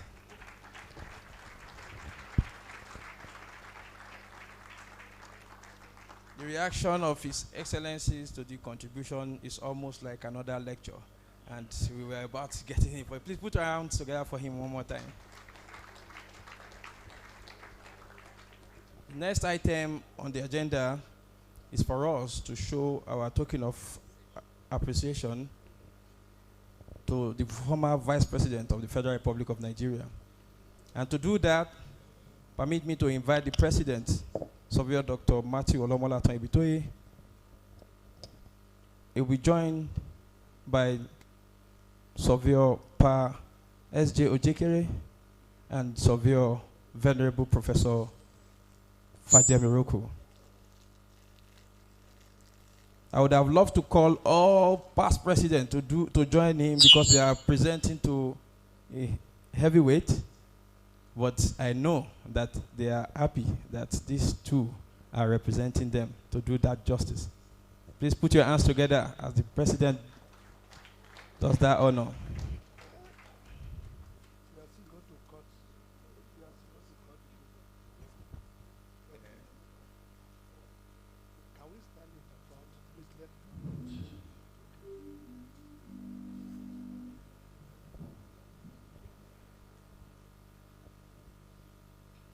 Sir, we are not surprised, sir, that you gave us even more than what we bargained for.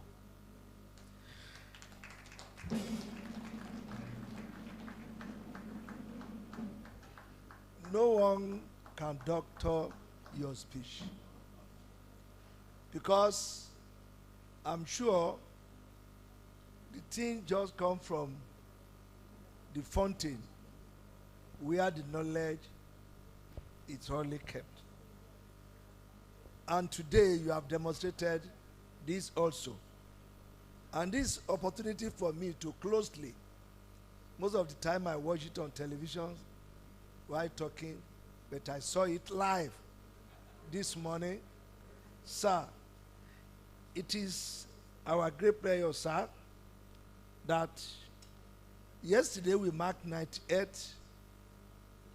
of the existence of NIS in Nigeria, and today we are marking the 42nd of our inaugural lecture for our memorial lecture for our first past president. Joining me, though I'm not yet a professor, and I'm not yet 92, 93, but by the power conferred on me as the president, it is my prayer to present this little thing, though it's global, we are talking globally, and maybe that is why we have decided to make it in this format. To you, sir, Professor Yemi Osinbajo, the former Vice President of our great Nigeria. Thank you, sir. We appreciate you.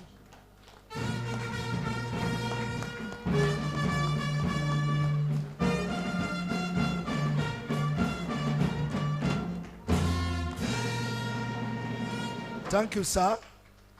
His Excellency. Prof, before you sit down, we reserve this cake so that you will be part of the celebration of the 90th celebration. Please bring it so that the prof can join us. Aro, who are the people joining the table? Okay, all the past president, please. All the past president, please. Past president, let's come forward.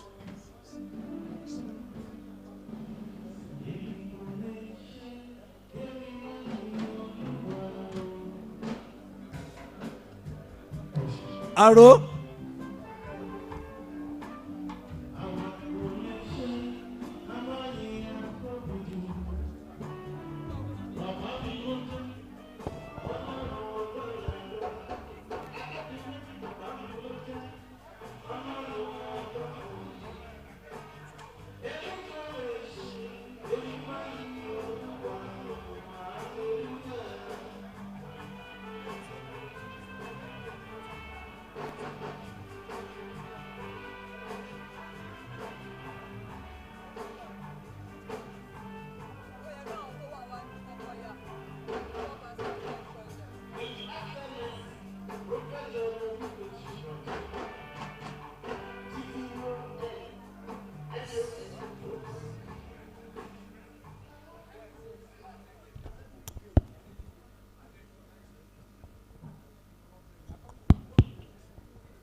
Okay, SGF. Thank you for the honor. Please come up. Come up.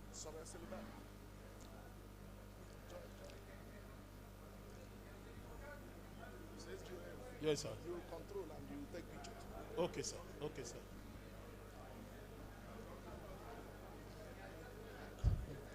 I want to say it's a great honor for me to officially be the officiating minister in the cutting of the 42nd annual Olumide lecture and the 90th ceremony anniversary of our great institution.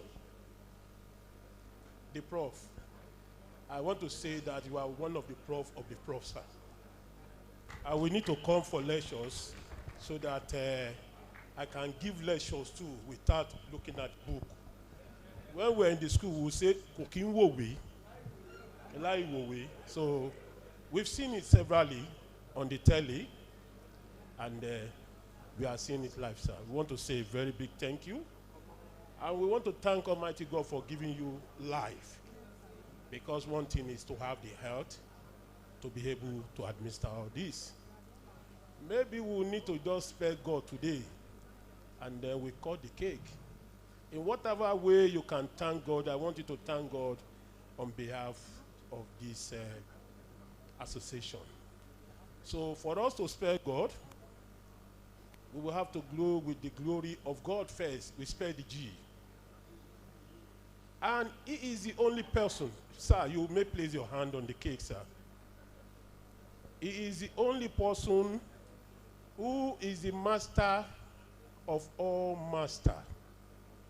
Then we'll now give a resounding O.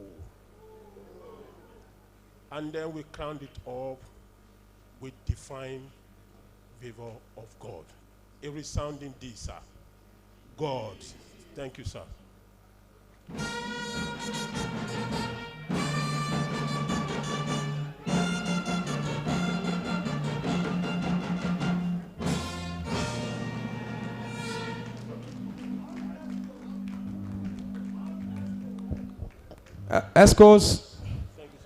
Escorts with the guest lecturer.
Thank you, police band. Thank you. Thank you.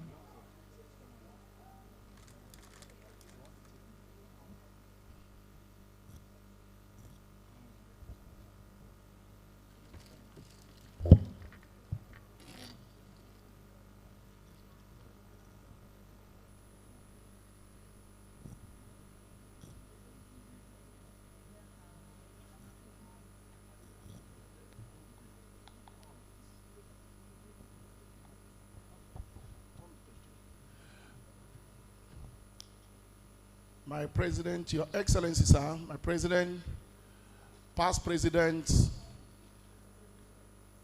fellows of the profession, ladies and gentlemen, we have come to another very important session. I want to say that the ESCO and Council have noted the need to make some realignments for the very laudable program of inspiring surveyors to commit themselves to the profession and to be excellent in what they do, which council approved should be, the surveyors should be identified as yearly icons. We have here before us 13 surveyors who were nominated. Thank you. 13 surveyors who were nominated for the maiden edition of the Icon of Surveying. Remember, it's annual. So we have the 2024 NIS Icon Award. And we want to invite the winner of the NIS Platinum Icon Prize for 2024 with 700 votes, Surveyor Mrs. Charity Michael Ola, PhD.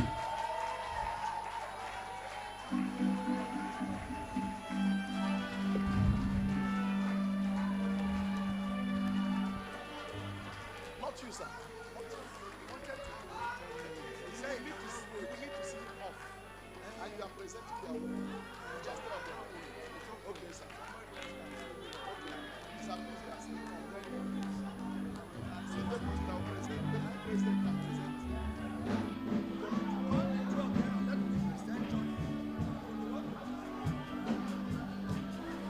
to follow him quickly, to follow her quickly is with 382 votes, Surveyor Chika Okorocha. Surveyor Chika Okorocha, 382 votes. He wins the Diamond Icon Prize. Diamond Icon Prize. Surveyor Chika Okorocha, please.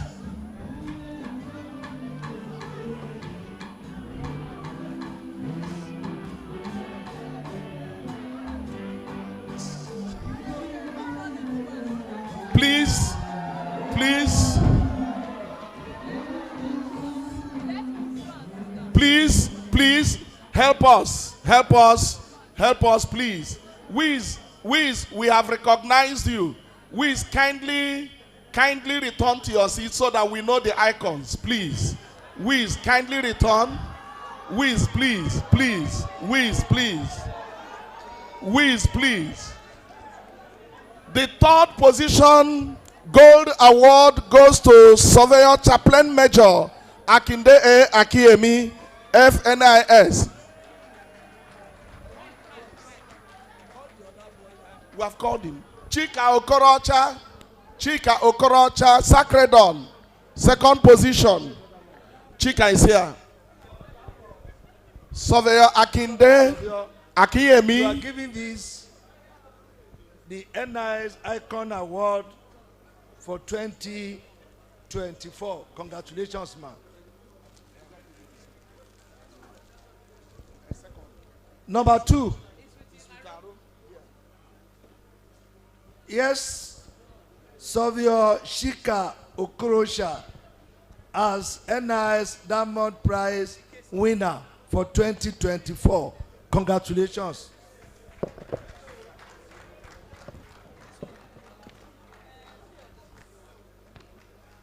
Yes, the third person. The third. Well, okay. My own. Immediate past Secretary General of the institution. NIS Icon Award presented to Savio Chaplain Major Akinde A. Akinyemi. Congratulations, sir. As the winner of Gold Winner for 2024. Congratulations. Where is the young boy? Ogini. Ogini, where is he? Ogini, why are you sitting at the back? Oluwatobiloba Dolapo. This young guy designed the logo. This 98th, where is it? 98th anniversary logo for this year celebration with camp permission of the house. I want this young boy, Your Excellency, to enjoy your handshake by presenting this thing to him. I will have done it, but it will be a source of inspiration to him that he had the opportunity of having the handshake and present this thing. I know he will keep it in his archive.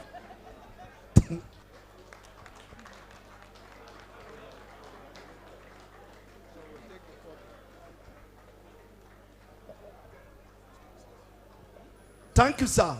On that note, the Excellency would like to take his leave. So please, bear with us and bear with it. It's supposed to be in another program by 2 o'clock. Already it's after 2. So we want to see. Thank you.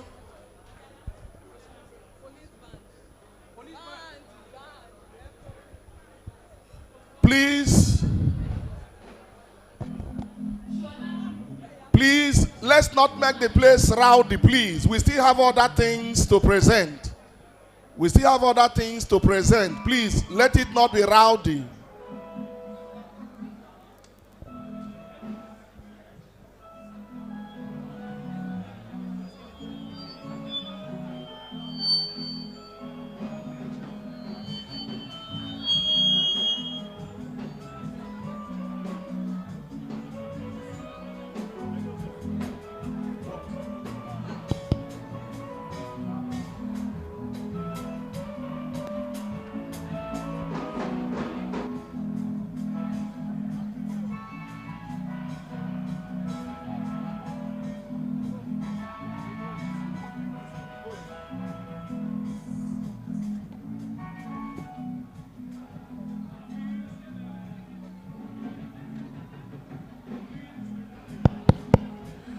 Please, as we make room for His Excellency to withdraw, remember we have awards of excellence, we have awards for sponsorship, and please, ladies and gentlemen, we also have our luncheon at this time.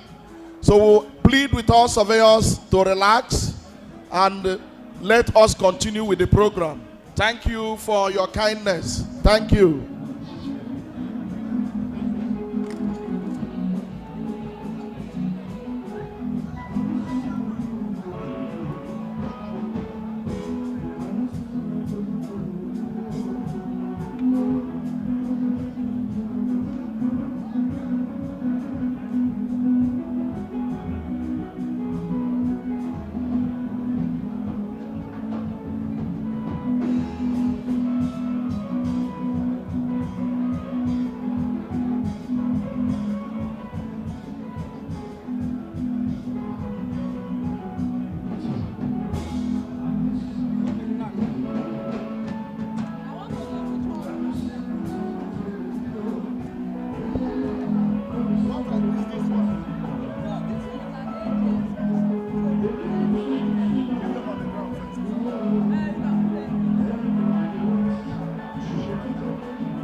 Thank you very much. Thank you. Ladies and gentlemen, kindly resume your seats and give us your audience to continue with the program. Kindly resume your seats and give us the audience to continue with the program. At this point, we want to invite our very respected father in the president, Surveyor Reverend Dr. Bosu Ainde, PPNIS, FNIS, that he kindly come and make presentations to some of the sponsors of the Olumide Memorial Lecture. Please put your hands together. Can we bring the noise down? Can we bring the noise down? Baba Bosu is here for us to make presentations.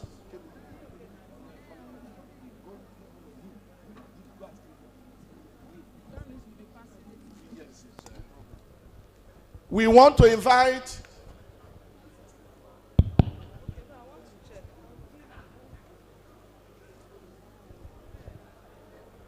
the name now. These guys, Abayomi. May I invite? Hello? Hello? Hello?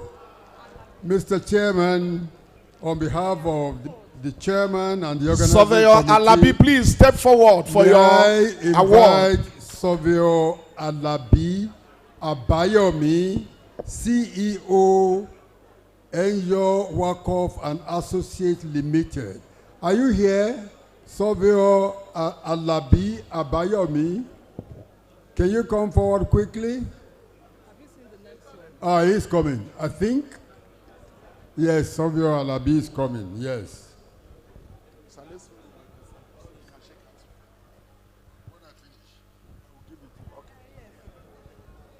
Surveyor Alabi Abayomi, Nigerian Institute of Surveyors, presented to Surveyor Alabi Abayomi, the CEO of Enyo Wakoff, is that the correct pronunciation? Associates Limited, for your excellent page submission at the 2024 42nd Olumide Memorial Lecture, dated 17th of October 2024. Thank you so much for your contribution. God bless. A round of applause, please.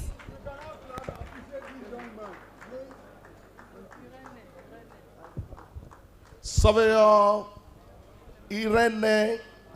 Reverend Irene Klein Ahibe, Digital Horizon Port Harcourt, one of our key sponsors.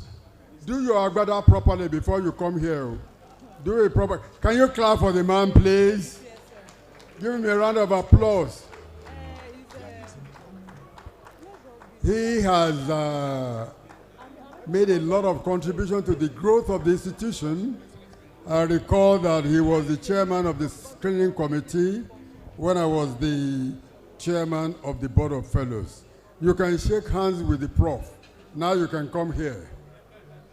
Can we give a round of applause for this man who has spent his entire time trying to make contribution to the growth of the institution.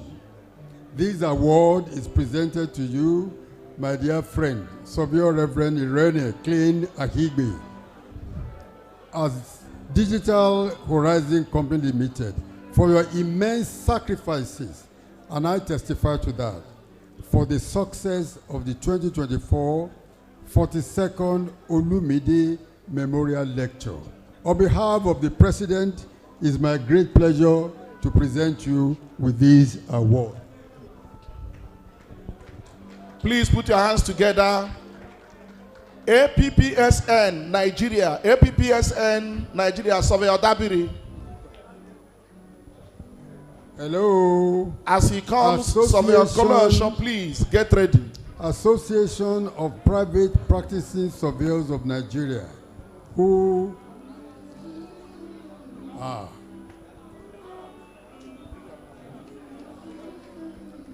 Mr. President,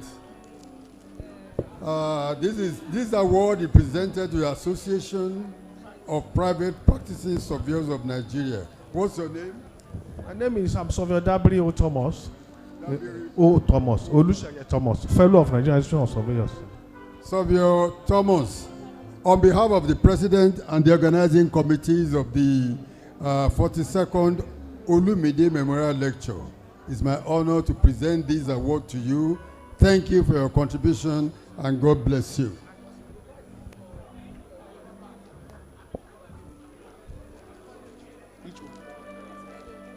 Surveyor Koloesho Ruben is represented. Koloesho. Surveyor Kolo. Well, you have to redo this again.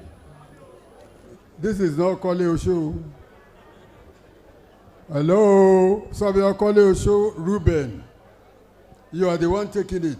More than that, this has to be returned and rewritten. Koloesho is Koleso, Abi. Koloesho. What they put here is Koloesho. So you need to take this back and have it properly written. Koloesho is Koleoso. Tabi Koli Abili Koni Koloesho.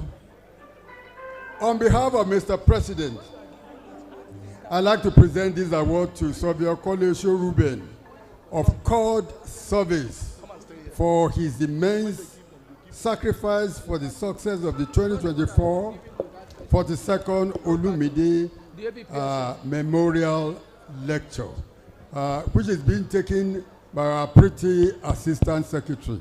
Thank you.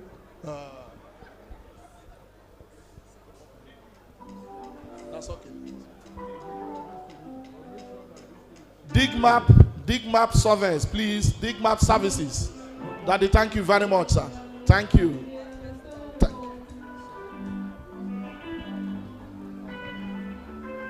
Let us invite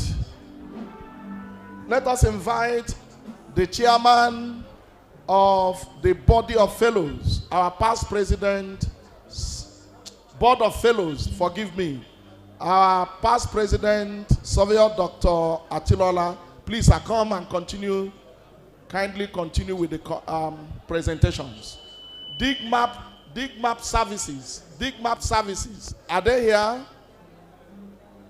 Please, Digmap, come quickly. These are sponsors who are taking off the weight of running this program. Whatever we have, these are men and women who have helped us.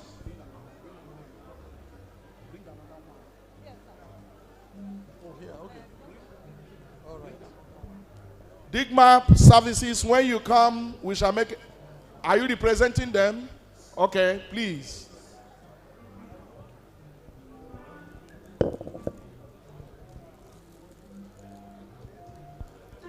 Surveyor Pascal Nze. Surveyor Pascal Nze, get ready, please. No, I can see it. Okay. Oh, Surveyor Adedeji. Oh, okay. Imo State Chairman or Council Rep, please. Somebody to represent Surveyor Pascal Nze. Get ready, please. On behalf of a grateful institution, Nigerian Institute of Surveyors, it is my pleasure to give you this token as a sign of the appreciation of the institution for sponsoring this great occasion. Congratulations.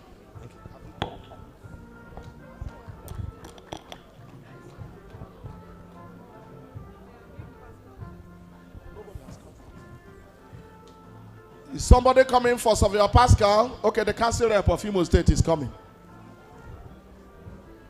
We are grateful to our sponsors.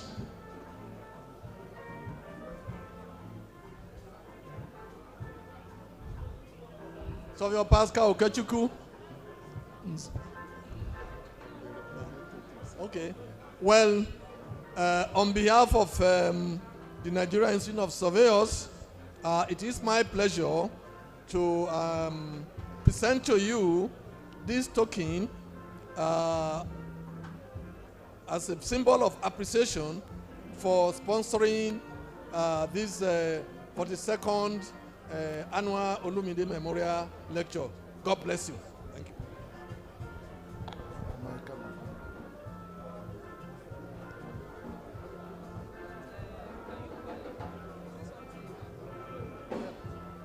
Thank you, sir. Sir, you will do one more for us, sir. Surveyor Ayokunu Adeshino, Surveyor General of Lagos State. Surveyor General Lagos State. Council Rep Lagos, I saw you here a moment ago. Come and collect for the SG of Lagos. Can the council rep or the chairman of the branch step forward? Thank you.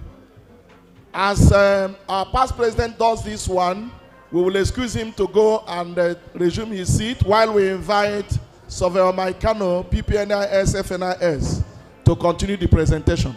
On behalf of the Nigerian Institute of Surveyors, it is my pleasure to give you this token as a sign of appreciation for sponsoring the 42nd Olumide Memorial Lecture. God bless you. Thank you. The next is Surveyor Olatunde Fabemibe. Please come, sir.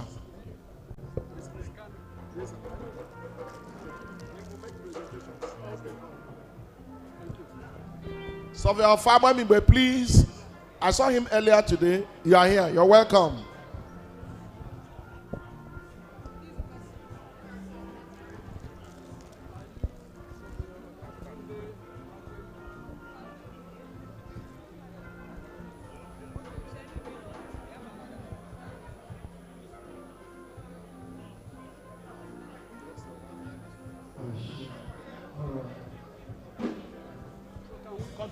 Continue, yes, sir.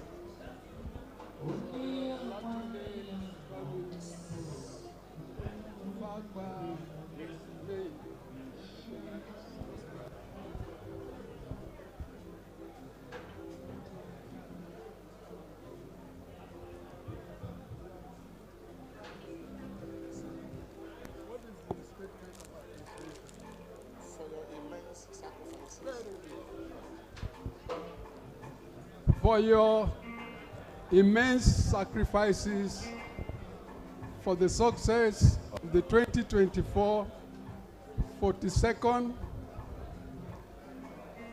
Olumide Memorial Lecture. I hereby, on behalf of the institution, present this gift to you. Surveyor Adawale Anjorin, kindly come, please. One more, sir. Anjorin is the same reason. Anjorin.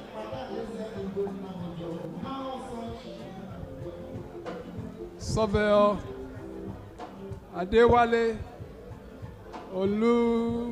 Olumide Antori, on behalf of the institution, with respect to your hard work, I hereby present to you this plaque, which will remind you of the immense sacrifice for the success of the 2024 42nd Olumide Memorial Lecture. Congratulations.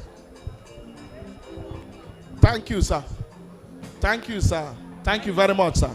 We are going to invite our own past president, Surveyor Honorable Steve Bode Adeaga, FNIS, PPNIS, to help us with the further presentations. Let's invite Surveyor Ibrahim Saleh Gwani, MNIS, CEO, IS Surveying and Geoinformatics Limited. Saleh. Step forward, please.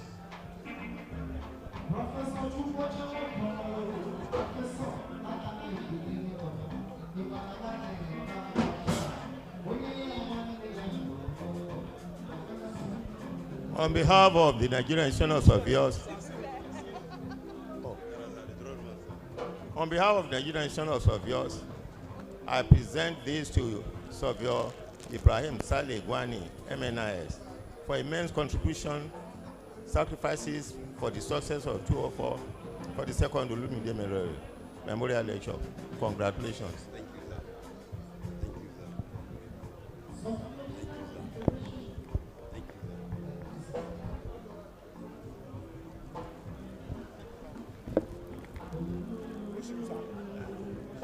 Let's invite Surveyor Fashina Adadapo Isiaka. Please, Apencho, please come. Please come and collect it.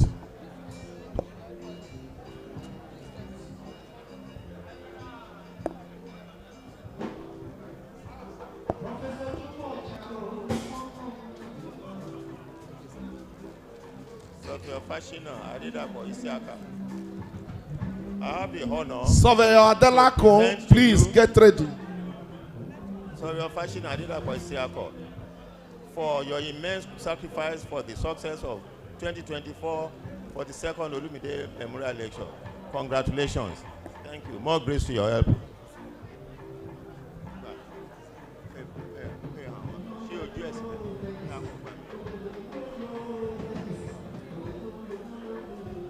Surveyor Adelako, please come. Shedrack Adelako.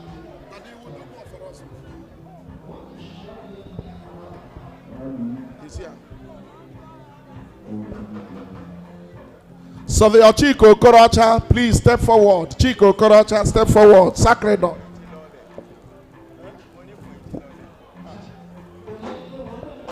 Surveyor Shedrack Adelako, FNIS. I have the honor and privilege to present this to you, this plaque, for your immense contribution and sacrifice for the success of 2024 for the second Olumide Lecture. More grace to your elbow. Thank you very much. Congratulations.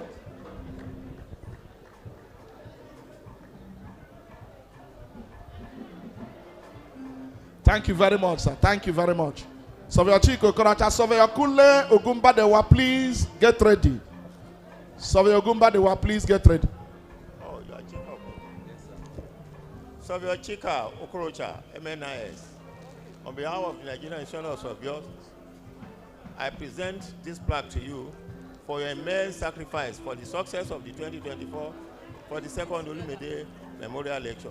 More grace to your elbow. I hope you continue to do more for the institution. Thank you very much.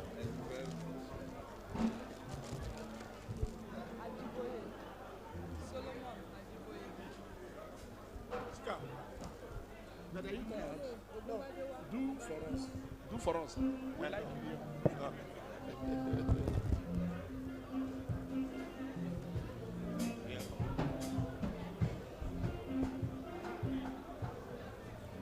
Surveyor Kunle Ogunbadewa, FNIS. On behalf of the Nigerian Institution of Surveyors, I hereby present this plaque to you for your immense sacrifices for the success of 2024 for the second Olumide Memorial Lecture. Congratulations. More grace to your elbow. Thank you very much. Yeah. Let's appreciate them, please. Let's appreciate them. It is not easy to sponsor Olumide Memorial Lecture. Please, Surveyor Garba Danlami Jayan. Excellent page. I wouldn't present to him. He should be. You don't chop up. On behalf of the Nigerian Institution of Surveyors, I present to Surveyor Garba Danladi Jahalen, FNIS, for your excellent page submission at the 2024 for the second Olumide Memorial Lecture and all other things you have been doing for the institution as the VP academics. Congratulations. More grace to your elbow. Shall we appreciate him, please? Surveyor Solomon O. Ajiboye. Ajiboye, please.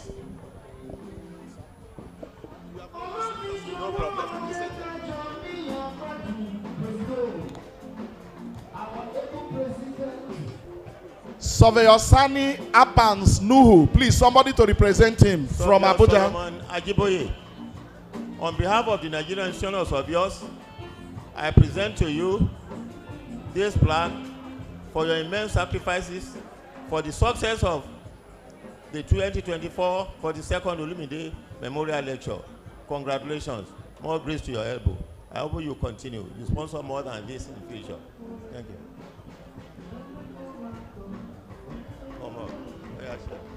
Is somebody representing Sani Abbas Nuhu? Abuja branch. Anybody representing Sani Abbas Nuhu? Surveyor Awobi Abiodo Awofeko. Quest Consolidated. Quest. Please appreciate them. Appreciate them. Oh.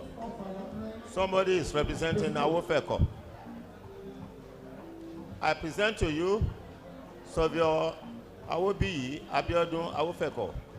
He will be represented by Surveyor Ali Ademomi for your immense sacrifice for the success of 2024 42nd Olumide Memorial Lecture. Thank you very much. Convey our message to him and give this to him. Thank you very much. Thank you.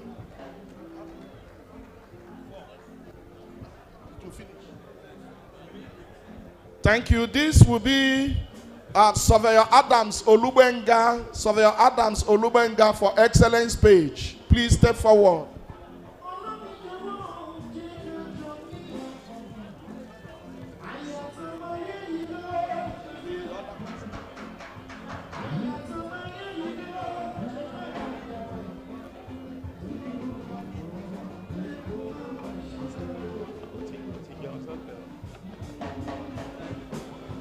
Surveyor Adam Olubenga, Integrated Services Limited. On behalf of the Nigerian Institution of Surveyors, I present to you this plaque for your excellent page submission at the 2024 42nd Olumide Memorial Lecture. Congratulations. We hope you will not relent on your efforts and you continue. Thank you very much. Yes, sir.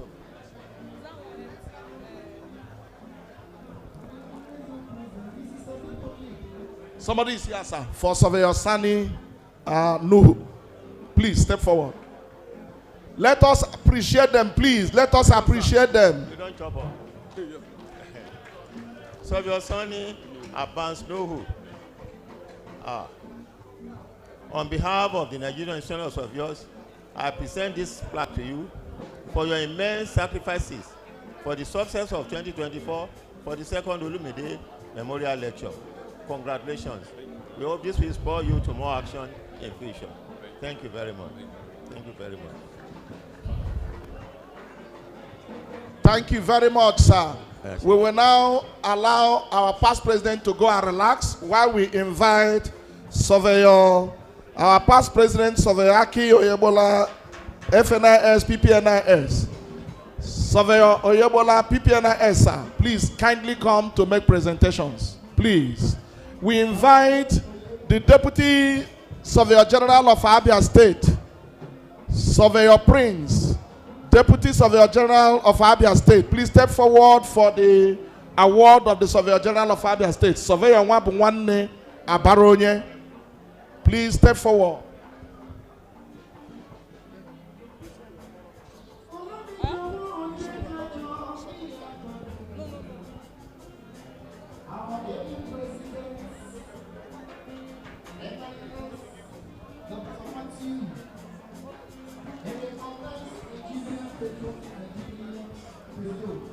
Surveyor Fadera, please step forward. Deputy Surveyor General Abia State, please step forward.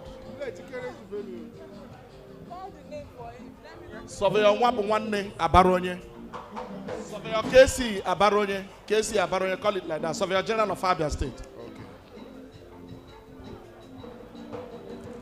It gives me great pleasure on behalf of the President and the entire membership of Nigerian Institution of Surveyors to present this award to Surveyor Abaroye for his immense contribution to the conduct of the 47th Memorial Lecture, Olumide Memorial Lecture of our great institution. Thank you very much.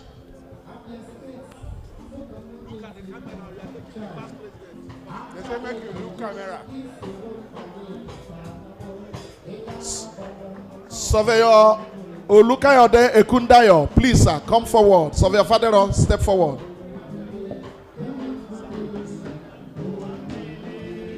I don't hear that one.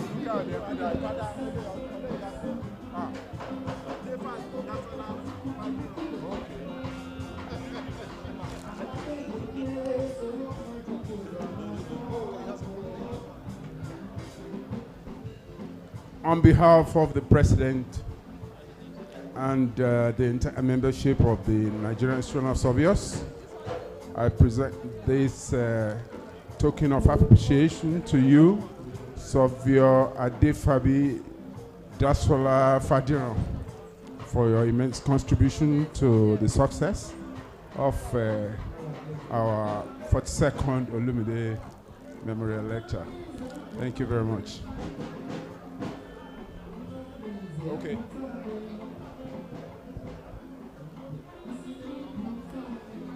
Sir, we would like you to stay at the center, sir. So At the you don't center. look like us. Forward.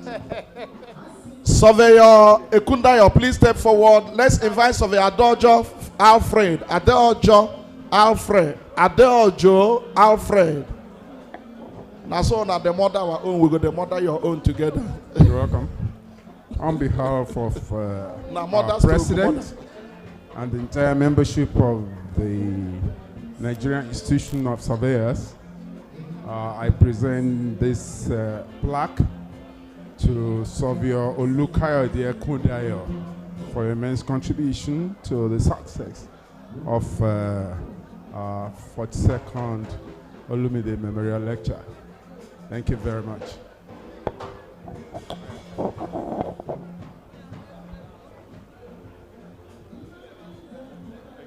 Surveyor Akinwade Onifade, please come.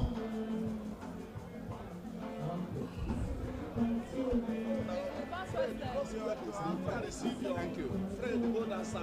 Left, left.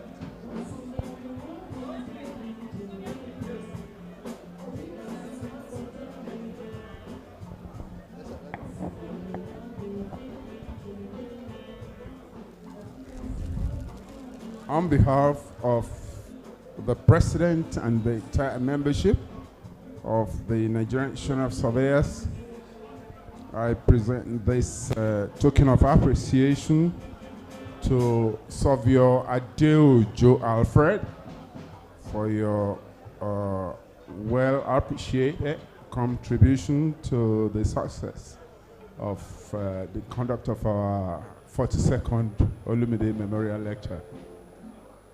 Thank you very much. Is Surveyor Onifade, anybody representing him? Oh, you're welcome, sir. Just wait 1 minute. Okay, step up then, step up. Excellence page from Digital Horizon. Excellence page, sir, we want to disturb you again. Surveyor Irene FNIS, kindly come, sir. On behalf of the President and the entire membership of the Nigerian Institution of Surveyors, it gives me pleasure to present this token of appreciation to Surveyor Akinwande Moshood Onifade for your well appreciated contribution to the success of the conduct of the 42nd Olumide Memorial Lecture of our great institution. Thank you very much.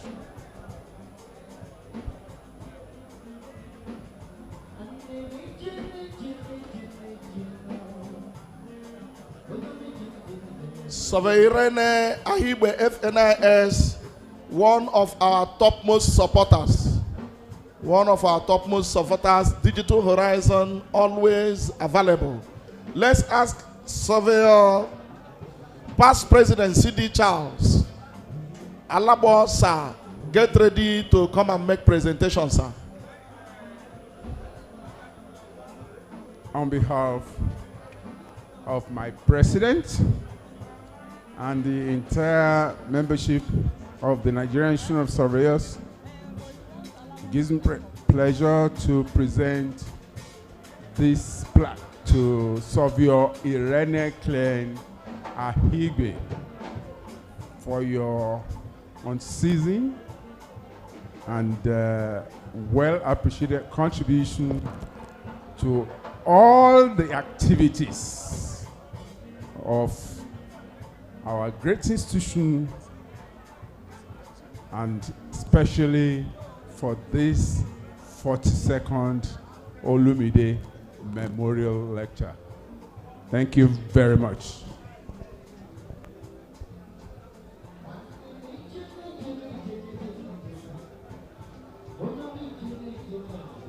We are grateful, sir. Sir, we are very grateful, sir. Alabo, sir, we invite past President Alabo C.D. Charles to kindly come and continue with the presentation. Surveyor Thomas Dabiri, Chairman, Hydro Arc International Limited. Surveyor Dabiri, please come forward.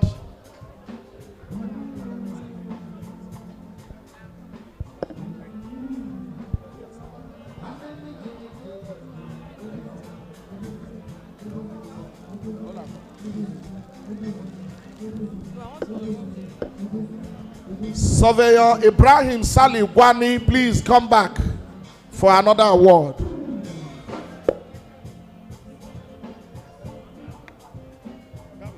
Yes, Sir Thomas.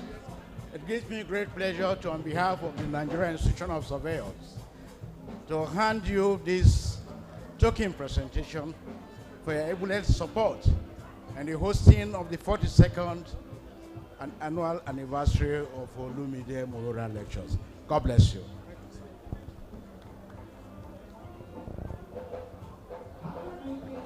Thank you. Who's the next person? Saleh, please, let's invite Surveyor Peter Ejaola. Please come forward. Surveyor Peter Ejaola, please. Saleh. We are one of those young men in this institution that are always called the young shall grow. And indeed, over these past few years, your growth has been seen at all FIG conferences, particularly your exploits in China. May I, on behalf of the President and the Nigerian Institution of Surveyors, hand over our token presentation to you in commemoration of your great support for hosting today's Olumide Memorial Lectures. I greet you and I wish you well. Thank you, sir. Surveyor Ejaola is here, sir. Surveyor Kunle Ogumbadewa, please step forward again. Surveyor Peter Ejaola, MNIs. I believe that on you rests the future of NIS, those of you who are members, and we look forward to you playing a greater role in support to our great institution, this time-honored institution. I wish you well and I greet you. Take a handshake.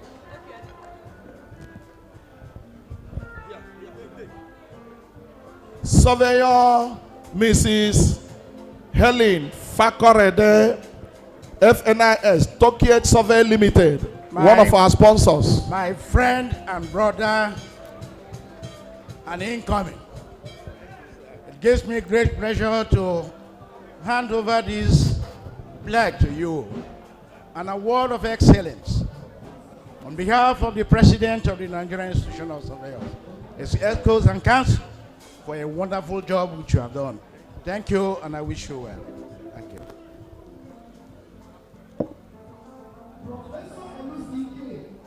Surveyor Helen is the only woman that joined to sponsor Olumide this year. We want to clap for her and appreciate her. Up with brainy and courageous. Surveyor Mrs. Fumulayo Helen Fakorode, FNIS. I've always referred to you as an amazing because of your steadfastness in your support to the institution, our time-honored institution. little wonder, in pursuit of excellence, you've made a token donation to support our institution on the 42nd anniversary of Olumide Memorial Lecture. It is the beginning of greater things to come, and I thank you and I wish you well. Surveyor Chief Gabi Okeke, Chairman, Eastern Surveyors Forum. Please step forward, sir.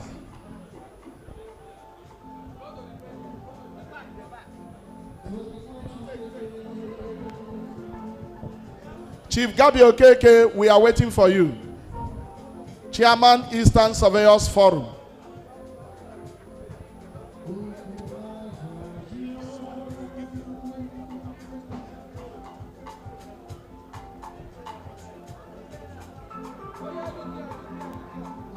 Surveyor Chief Gabi Okeke, Chairman, Eastern Surveyors Forum. One of the strong bodies of our profession is unique. It's only in surveying that you have this forum and that forum. It's just to make things happen well. I congratulate you on your able support to hosting this year's Olumide Memorial Lecture. Please keep it up. I wish you well. Exactly. We want to invite Surveyor Ebwerinde, please. Alabi. Surveyor Alabi Abayomi. Olatunde Ebwerinde, please step forward. Surveyor Alabi Abayomi. He's not here.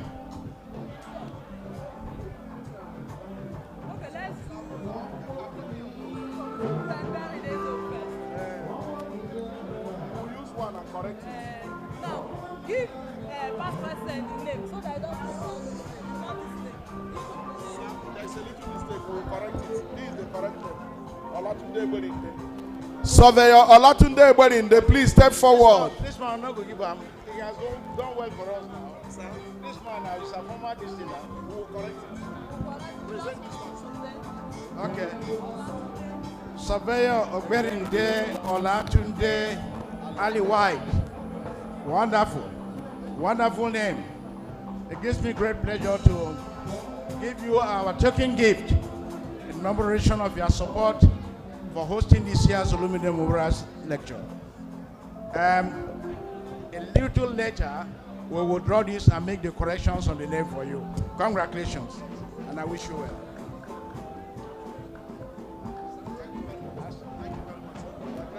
Thank you, sir.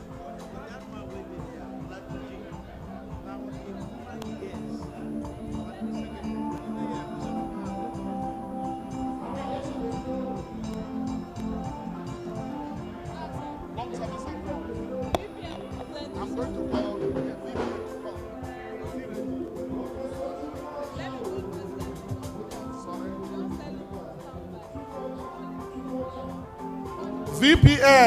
VPN, please come forward.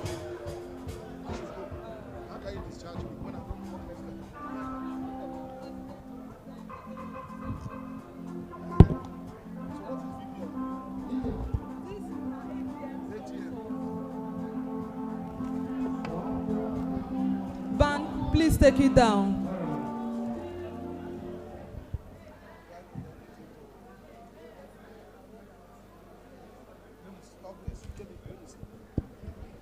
We called Digmap services today. Nobody came to collect the material. Somebody has collected it. Okay.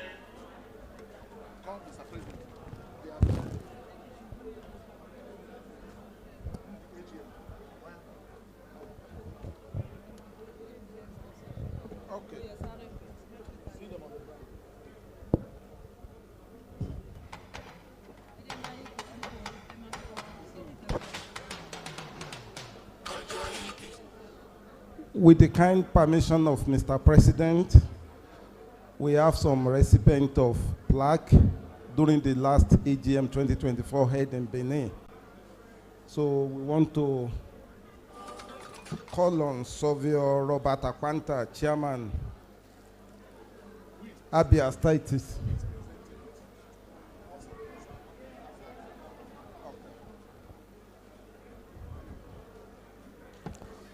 Savio Sulaiman Nazan. Savio Ambassador Sulaiman Nazan. We need your attention here for presentation of award, sir.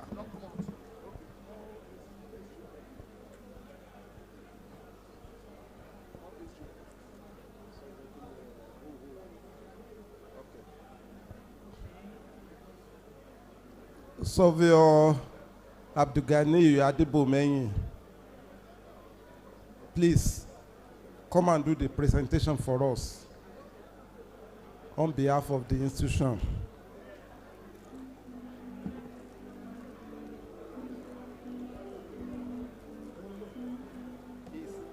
Appreciation for the contribution. Irene again? This for Irene? Let him come forward. Okay. Okay. Well, good afternoon. This is a token from NIS, though this is for 58th AGM conference, which was held in Edo in 2024. So, with our deepest appreciation, we present this to you, Savio Robert Aime Bulam Apanta, in appreciation of your effort and celebration to service.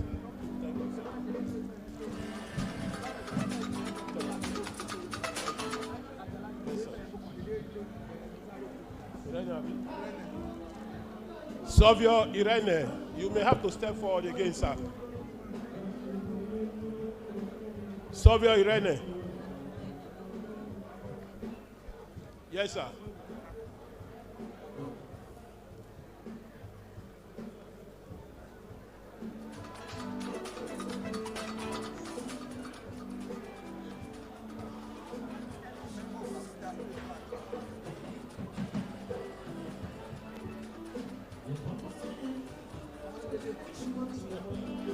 Are you surprised, sir?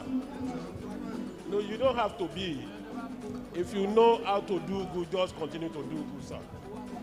And if you know how to contribute, there's always a payback time. So this is from Nigerian Institution of Surveyors. This was supposed to be a gift for you at the 58th AGM conference, Edo 2024. In appreciation for your recognition, for your generous contribution and support, we are blessed to have you in our midst. Congratulations, sir.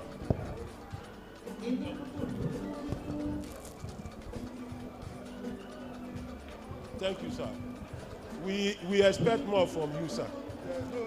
The word of hard work is more work. Yes, sir. Yes, sir. Savio Honorable John Timbe Tondu, MD CEO, Jotman Limited, should move forward to collect the award. Is he around? If it is not around, the chairman Abuja branch should step forward to come and collect on his behalf.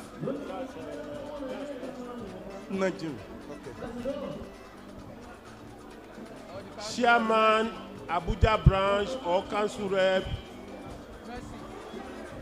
Mercy, Auntie Mercy Aimola, please come forward and receive this on behalf of Savio Honorable John Timbi Tundu.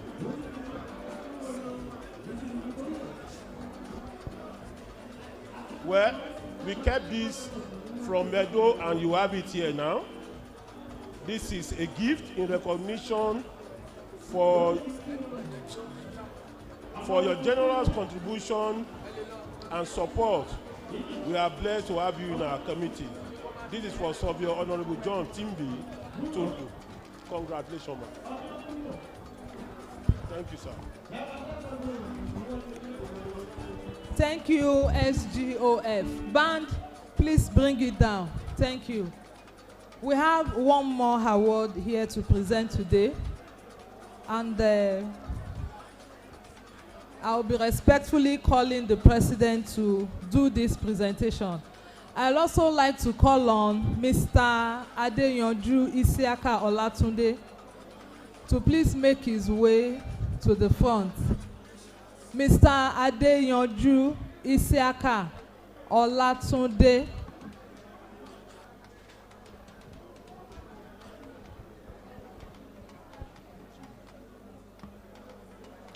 Hello?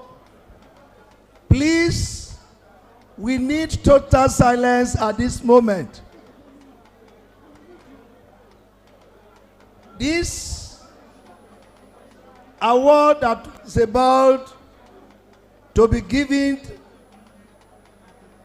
to Mr. Isiaka Olatunde Adeyanju, which we popularly refer to when I was Vice President National and Mr. A. The ESCO decided to honor this man. It could have been two of them today. Mrs. Carol and Mr. Adeyanju. It was our admin secretary for 30 good years.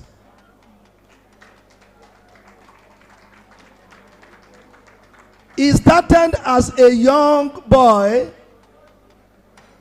at Montgomery House, Yaba, Lagos. From there, I think by then he was not even married, but served us meritoriously since 1989 to 2019, that after 30 years, he retired from the service of NIS. It is on this note that his contribution to NIS is very, very noticeable. Up till now, despite the fact that it's not at the secretariat, when we need any issue or any problem to solve, the first thing people will say, have you contacted Adeyanju? Even up till now, up till last week, I sent a message to him and tried to solve it for me, even almost 5 years or so that he has left the service. Sir, I can continue to say more about you, particularly at this level. And we have been looking for opportunity. Yesterday we wanted to do it, but because of your message to me, I have to put it here that if you have served us and we are celebrating 90, we should not even forget you. It is on this note that we are presenting, though it may be small, but very, very memorable to you.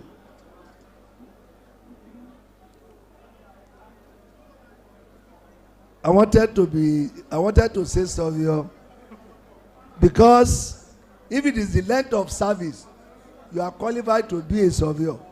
If it is the length of service, by now you must be a fellow, though you are a fellow of your professional body. On behalf of Nigerian Union of Surveyors and all the past presidents here present, virtually all of them you must have worked with, and you are happy to come up even without calling them.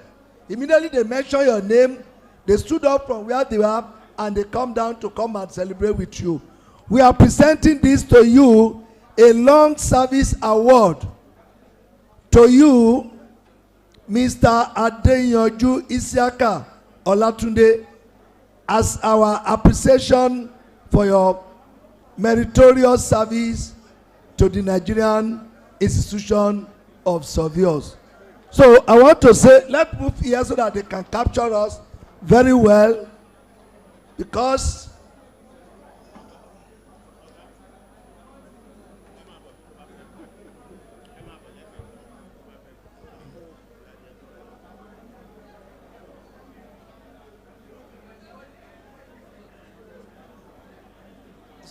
yes. Okay. Well, thank you, sir. We really thank God for this story that is coming up.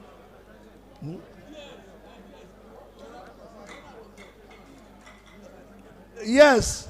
In fact, I'm happy that the past president, they were even trying to add to what I did not know. Even incidentally, the man we are honoring married to a surveyor. So no wonder. Ewé yìí ti pẹ́ lára ọṣẹ, ó ti dọṣẹ. So I want to, on behalf of all of us, including the past president, thank God the story is coming. The man that employed you is standing here to witness this. So it is my pleasure to present this little token to you, Mr.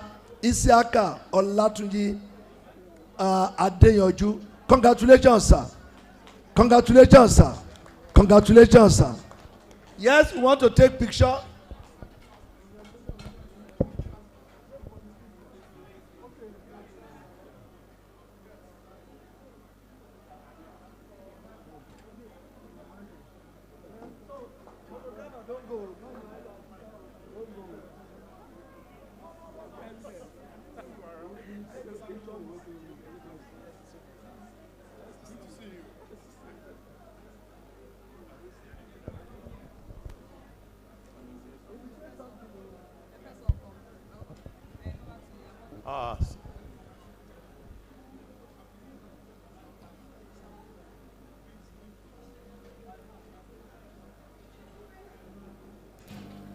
Surveyor Adeyanju, if we can call him, has served nearly all past presidents until he says it. He's an encyclopedia of NIS. And I can say that he's been very loyal throughout his period. And ask him anything, even when he's sleeping, he will tell you. So we congratulate you. It is not, we recognize it. This is more than gold in the presence of many people here, also of yours. Those who are not around during the time, they will recognize your contribution. They can still call on you, as the president is said, on anything. So you have to enlighten us. Until Babatan Abaroba, Aroba ni Baba Iton. We appreciate you. Congratulations.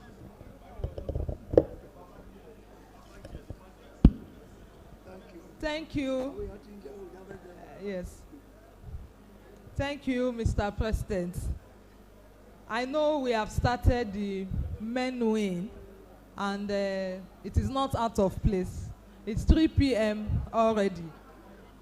But we can menu and then just continue by the side so that we can round off on time. And on that note, I will quickly go to the next item I have on the program of events, which is time for our goodwill messages. I will just look around, and any of the people to deliver the goodwill message, if they are not busy with their mouth and their hand, then we can take goodwill messages from them.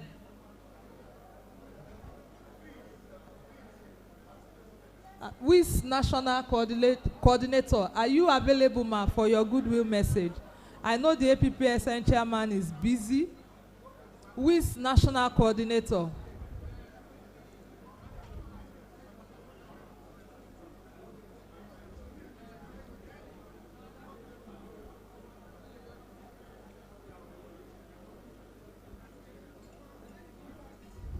Okay, NASGIL National Chairman, Surveyor Dr. Opalua, if you are available, please come for your goodwill message.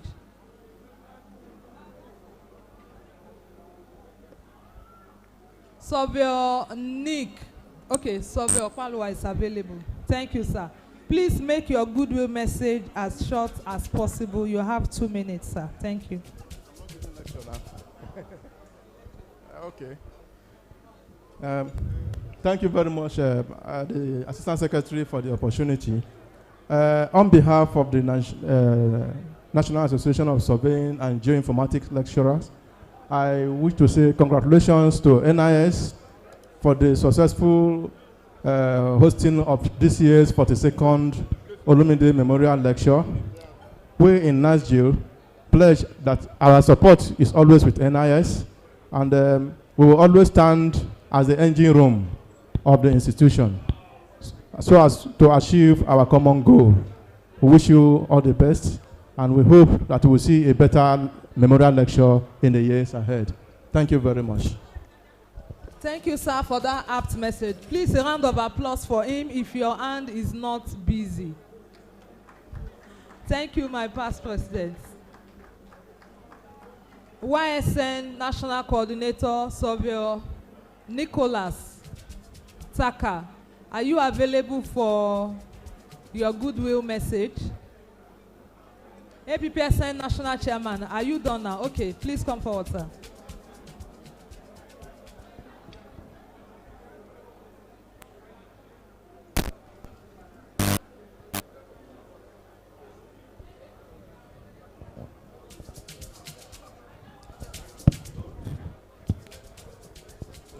Standing on the existing protocols, I join all the well-wishers to congratulate my president, Surveyor Dr. M.O. Ibitoye, FNIS, and your team, the ESCO members, for the 2-in-1 program that we have successfully hosted.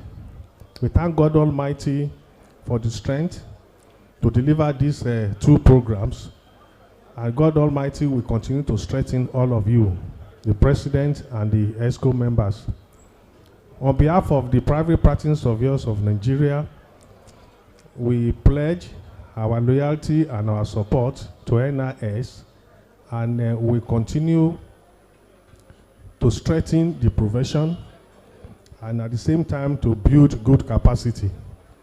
And by the special grace of God, it shall be well with us, as we count on support of all the surveyors in the industry, that we should try our best to see what we can do following the lecture delivered by the immediate past Vice President, that our profession is facing a new world and we should get prepared so that it will not catch us napping.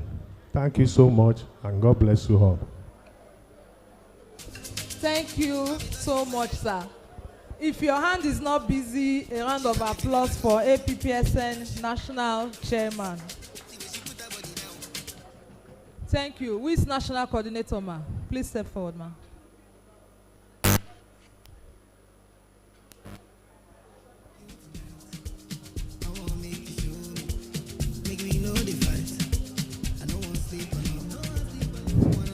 Thank you, my Assistant Secretary General. Mr. President, sir, kindly permit me to stand on the existing protocol.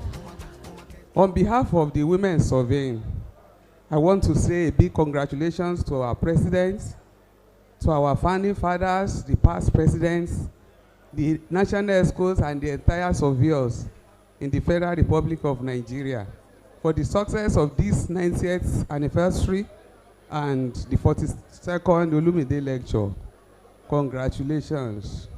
It is our prayer as women survey, according to our aims and objectives, that the surveying profession will continue to prosper and be taken to nook and cranny of the nation, even internationally.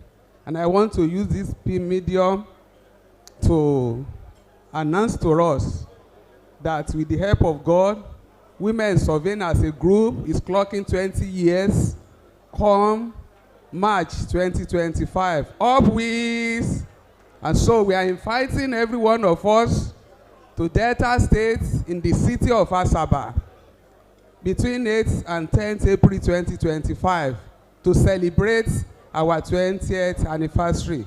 Thank you as you come. I wish every one of us Johnny Mercy's home. Thank you so much. Thank you, my WIS National Coordinator. Please help me to give her a round of applause. Now I would like to call the National Coordinator of the future of this profession. YSN National Coordinator. Thank you very much,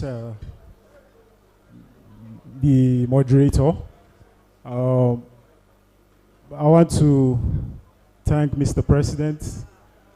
I want to beg to stand on the existing protocols, Mr. President. On behalf of YSN Nigeria, I want to use this medium to felicitate and congratulate the Nigerian Institution of Surveyors for marking this great achievement of 90 years. I mean, it's not easy. It's a great achievement. On behalf of YSN Nigeria, I want to say that we'll continue to seek and support our national body of NIS to continue to grow stronger and stronger in any way possible. So on behalf of YSN Nigeria, congratulations, and I wish you the very best. Thank you very much. Thank you, YSN National Coordinator. SWAN President, Dame Yamsi, is your hand busy, or your hand and your mouth are both busy? Okay. Okay, thank you, ma. So okay, are you coming? Okay. Please a round of applause to the SWAN President, Dame Yamsi, as she gives us a goodwill message on behalf of the Surveyors' Wives Association of Nigeria. Up, SWAN.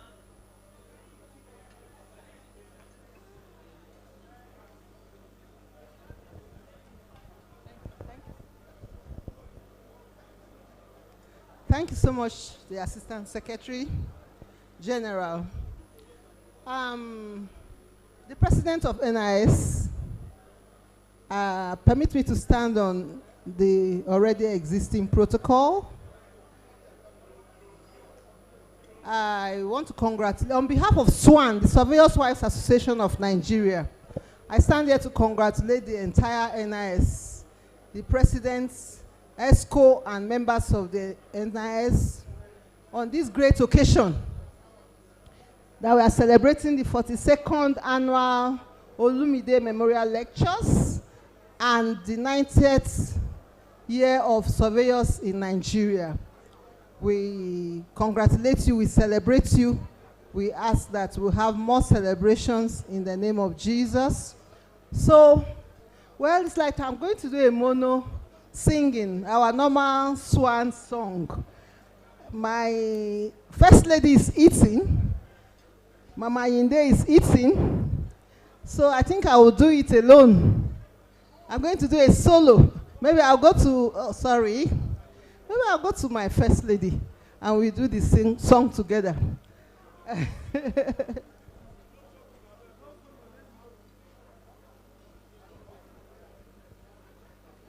our opportunity, please.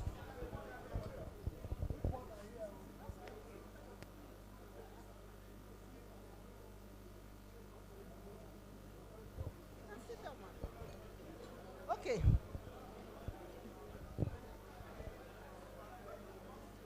Surveying. We are married to surveyors. Surveying. We are married to surveyors. If you marry a surveyor, he will take care of you. He will never, never let you down. We are married to surveyors. We love you, and we are pleased to always do. We love you, and we promise promise to always do. Where you go, we will go. Whether rain or sunshine, we will never, never let you down. We are married to us. We never, never let you down. We are married to surveyors. Hey, our Lord is good, oh. Hey, our Lord is good, oh. He gave us husbands. He gave us surveyors. He gave us children.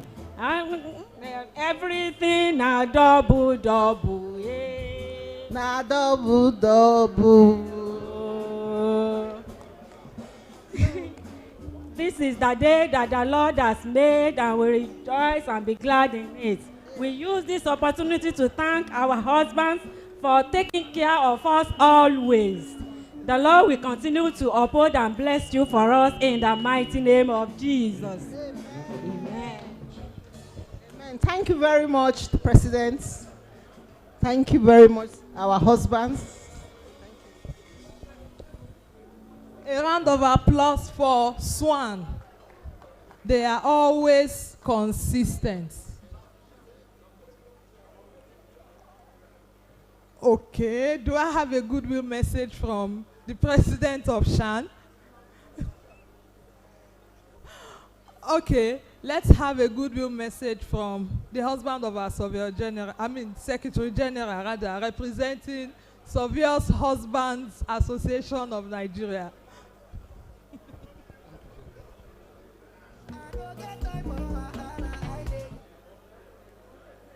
Indeed, it's a time where we have to appreciate good things. But first and foremost, I want to stand on the existing protocols to commend the surveyors, NIS, for the wonderful deeds we are doing. On behalf of surveyors' husbands, I'm standing here to appreciate that you deem it fit this time around to really recognize us as husbands. It's rather unfortunate that our wives, who are surveyors, are not representing us properly. Because if they are, certainly they will not be here alone. They will come with their husbands. But unfortunately, they deem it fit to come alone on themselves. That's why I'm alone here. I cannot sing, unfortunately. But I want to commend the surveyors for a job well done. They are doing so well that we cannot commend them enough. As husbands, we always stand behind our wives, encouraging them to do what it ought to be a successful professional. And indeed, that's what we are quoted out for. And so today I want to appreciate you people for enabling our wives to have a space in the survey profession. You are agree with me that survey profession is in most cases meant for the men, for the strong ones. A woman has to survive. Surviving will be very, very difficult without the man standing by her. But I thank you all, the men, for standing by your female counterparts. And may God bless you in Jesus' name. Again, I want to remember myself, I'm not a surveyor, I'm a lawyer, for crying out loud. And so I want to support my wife anywhere she will want to be, to make her happy, because she's not happy, my home is very, very disastrous. There will be disaster in my home. So I want to send a message to all surveyors' husbands that are not here today to remember that their home might not be too peaceful if they are not beside their wives. Because at a time will come when they begin to give problems because of what they have been passing through as per challenges. Because their husbands are not there to support them when the time arises. So on behalf of my wife and all husbands, I stand to thank you for giving us a space. And please remember When you don't give us a space, we cannot drag the men along. I'm a sole chairman, I'm a sole president, like you all say. So now tell your women, your ladies, your surveyor ladies, that they should not come behind me so that we can form a formidable force to stand with the women while you are singing. Surveyors, I thank you again for the wonderful deeds you are doing over the years, and we are going to support you and support our wives. Because without them, certainly your survey profession cannot stand. I thank you once more.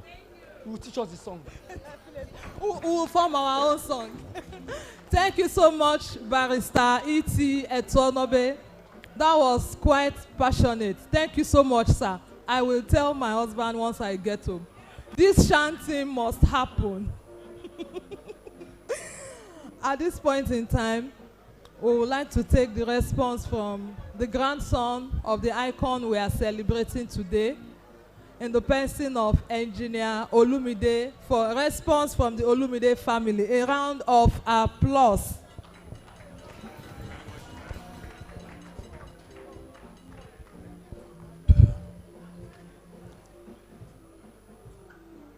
Good afternoon, Mr. President, past presidents of NIS, present members of the EXCO, and all distinguished surveyors in the House. On behalf of the CT Olumide family, which I'm here to represent, my name is Olumide Bukola, the grandson of CT Olumide. And I want to thank you for the great work which you are doing in the NIS in celebrating our great father and grandfather, CT Olumide. Though they have sent me here before now, this is my first time here at the memorial lecture. My brothers and cousins have always been attending, but with what I've seen today, I'm going to take this great message of everything that I've seen here today, of how you celebrate excellence in the Nigerian institution of surveyors. And I know the family will be greatly enthused, because this is what we have always stood for. There's something in our family which we call the family ethos, that they keep pressing on us at all times. Anywhere we go, we must never allow the name of a family to be marked at any time. We must always aspire to make sure that the name of the family comes out clean and on top at all times. And it's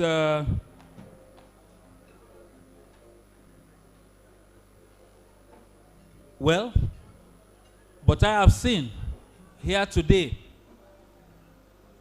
how much work my grandfather has done, the legacy he left in the surveying world before he departed. And truly, we the children, we are continuing in that path. But also to acknowledge what has happened here, that we need to continue to celebrate excellence. I'm going to tell the members of our family that truly we need to participate more with Nigerian institution of surveyors, because they have highly honored our father and great-grandfather, father, grandfather, and great-grandfather at the moment. With all this, I want to say a very big thank you to the Nigerian Institution of Surveyors on behalf of the family, and to assure them that at any time they can always count on our support, and in any way they want us to participate. At any time we are called for the annual lecture. Thank you very much for this great honor bestowed upon the family. Pray that God will continue to make the institution grow higher and higher and increase more and more in Jesus' name. Amen. Thank you all very much. God bless you. Thank you very much, sir. Engineer Olumide, we appreciate you, and we continue to be proud of the patriarch of your family. At this point in time, I would like to call the President for his closing remarks. Mr. President, sir, your closing remarks.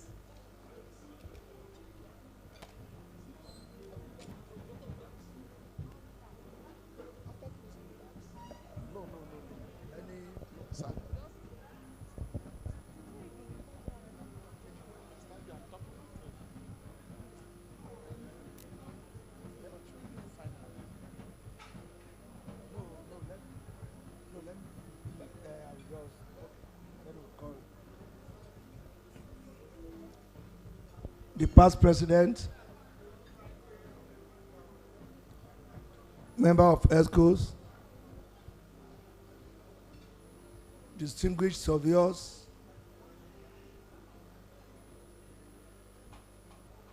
and the Olumide, the representative of Olumide family,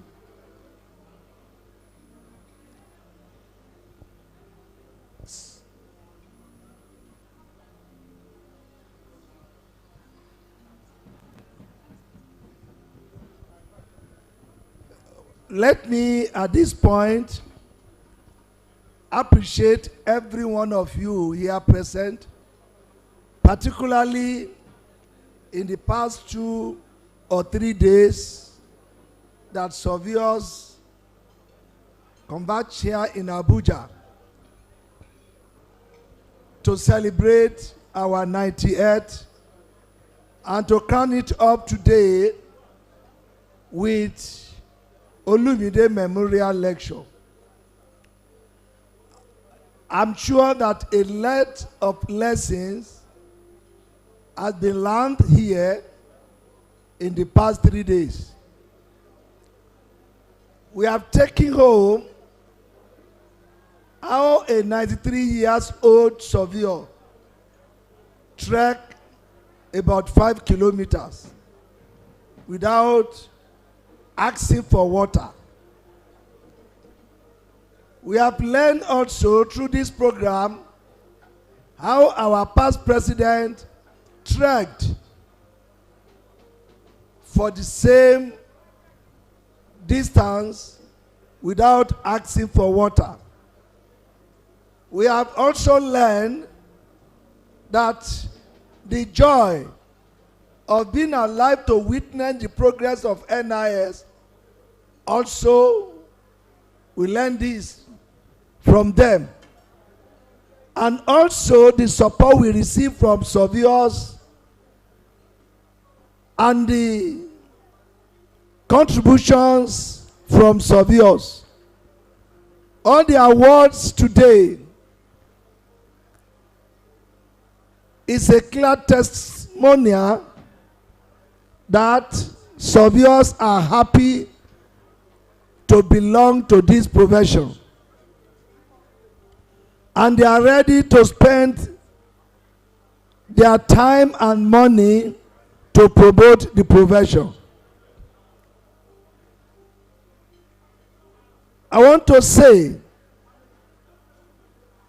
that this marks my end of organizing Olumide Memorial Lecture. In lifetime of an administration, you have the opportunity of organizing Olumide just 2 times. Last year we were here. This year again, to God be the glory, we are all here.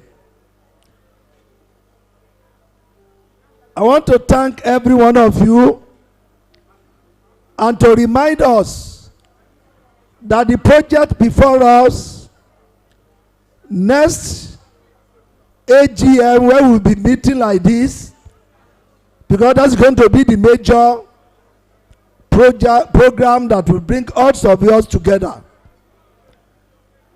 that we are going to celebrate having a new building of our own. We are promising you that this ESCO is committed to take us away from rented apartment to a building that will be owned by us. It is our intention not only to occupy the building, but also to act as a landlord to some tenants.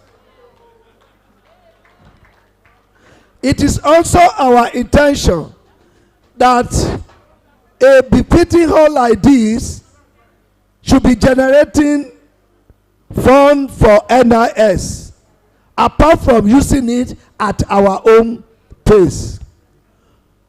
I want to use this medium to thank all my ESCO members for doing very well for their cooperation with me.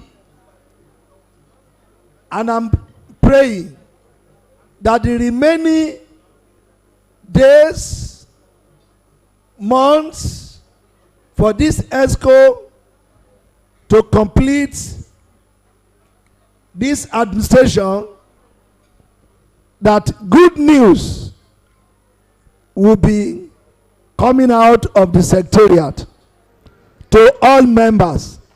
I will be more happier than now. Once again, I want to thank you.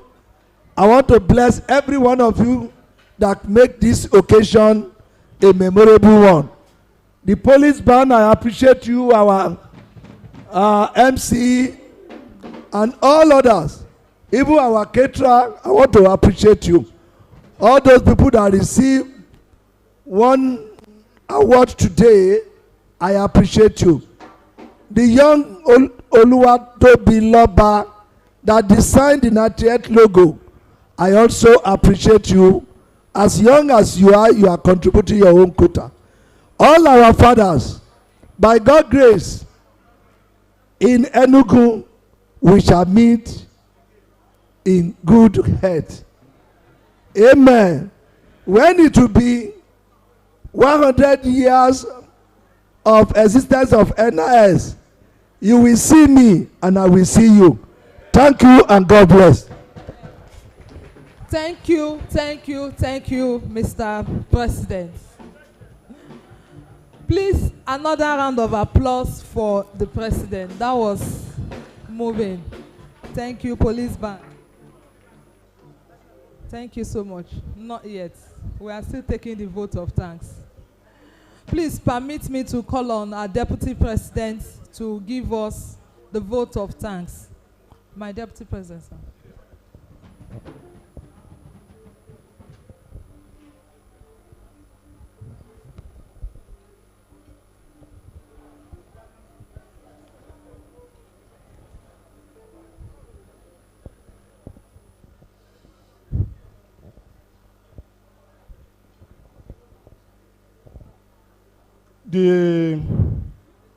Your Excellency, the former Vice President of the Federal Republic of Nigeria, Yemi Osibanjo, incidentally the guest speaker, the President, Nigerian Son of Surveyors, our past President here present, fellows of the Nigerian Son of Surveyors, distinguished guests, respected members of the Olumide family, esteemed colleagues, ladies and gentlemen. It is with immense gratitude that I stand before you today on this memorable occasion, the 42nd Olumide Memorial Lecture, where we have gathered to celebrate the legacy of visionary late Surveyor C.T. Olumide and explore boundless possibilities of the future under the theme, The New World is Possible. I repeat, the new world is possible. We have been enriched. First and foremost, I wish to express my profound, deepest appreciation to our distinguished guest lecturer, Professor Yemi Osibanjo, GCON, SAN, the immediate Vice President of the Federal Republic of Nigeria. Your profound insight and forward-thinking address have opened our minds to new horizons and show us that indeed, with courage, innovation, and dedication, we can find a future far greater than what we have now or what we imagined as at now.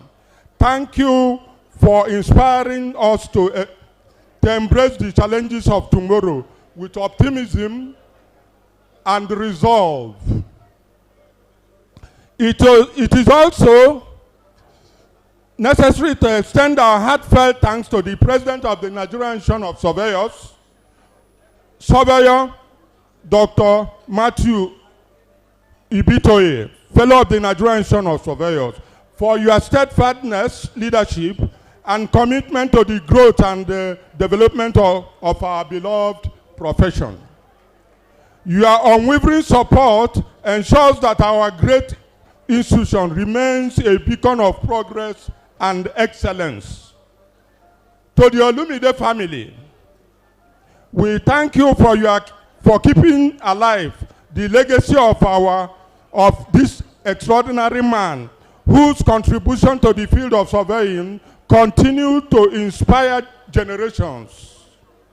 The light that Surveyor C.T. Olumide ignited in the world of surveying and beyond will never dim. And we are honored to carry out forth and his torch onwards. A special appreciation goes to our sponsors here present who have supported this great and made it a resounding success. Your partnership in invaluable and togetherness will continue to advance the noble cause of profession in surveying. To the attendees, your presence today signifies your commitment to the future of our profession and the realization that indeed a new world is possible.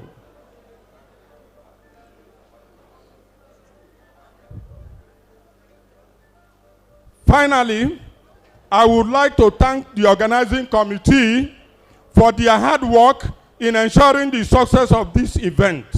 Your dedication behind the scene is appreciated and recognized by all of us.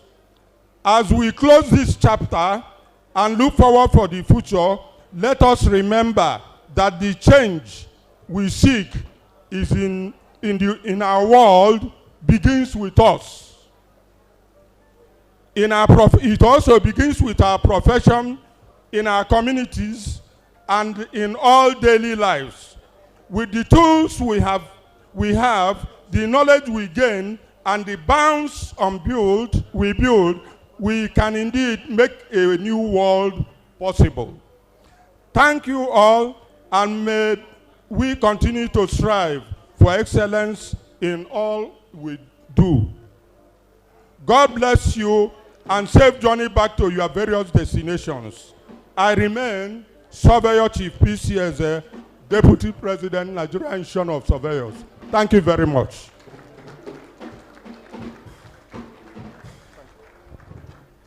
Thank you so much, the Deputy President.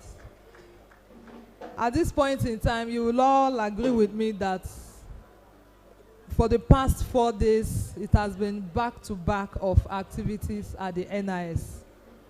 And on that note, we will surely like to bring this to a close. I want to indulge us all to be on our feet as we take the 3rd stanza of the national anthem as our closing prayer, after which the band will give us the national anthem in closing. We will take the 3rd stanza of our old new national anthem as our closing prayer. Let's be on our feet, please.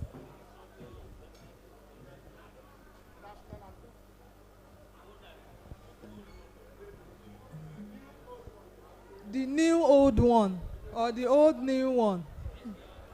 Yes, it's there, sir. Page 1, 3rd stanza, page 1. Yes, I will lead.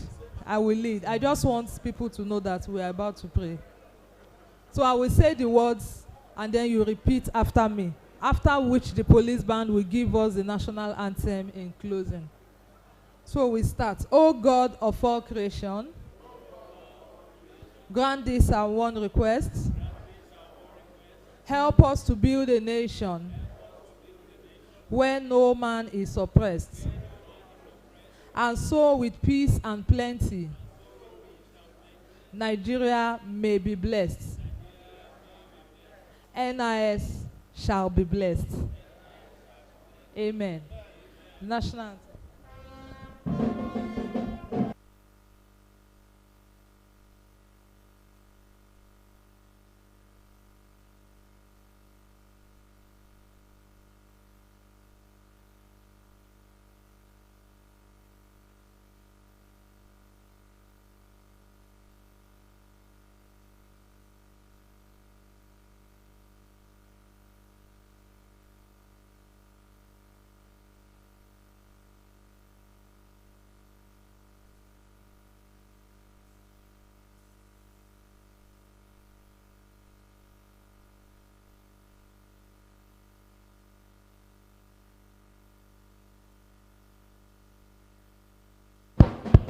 Thank you very much. See you Enugu 2025.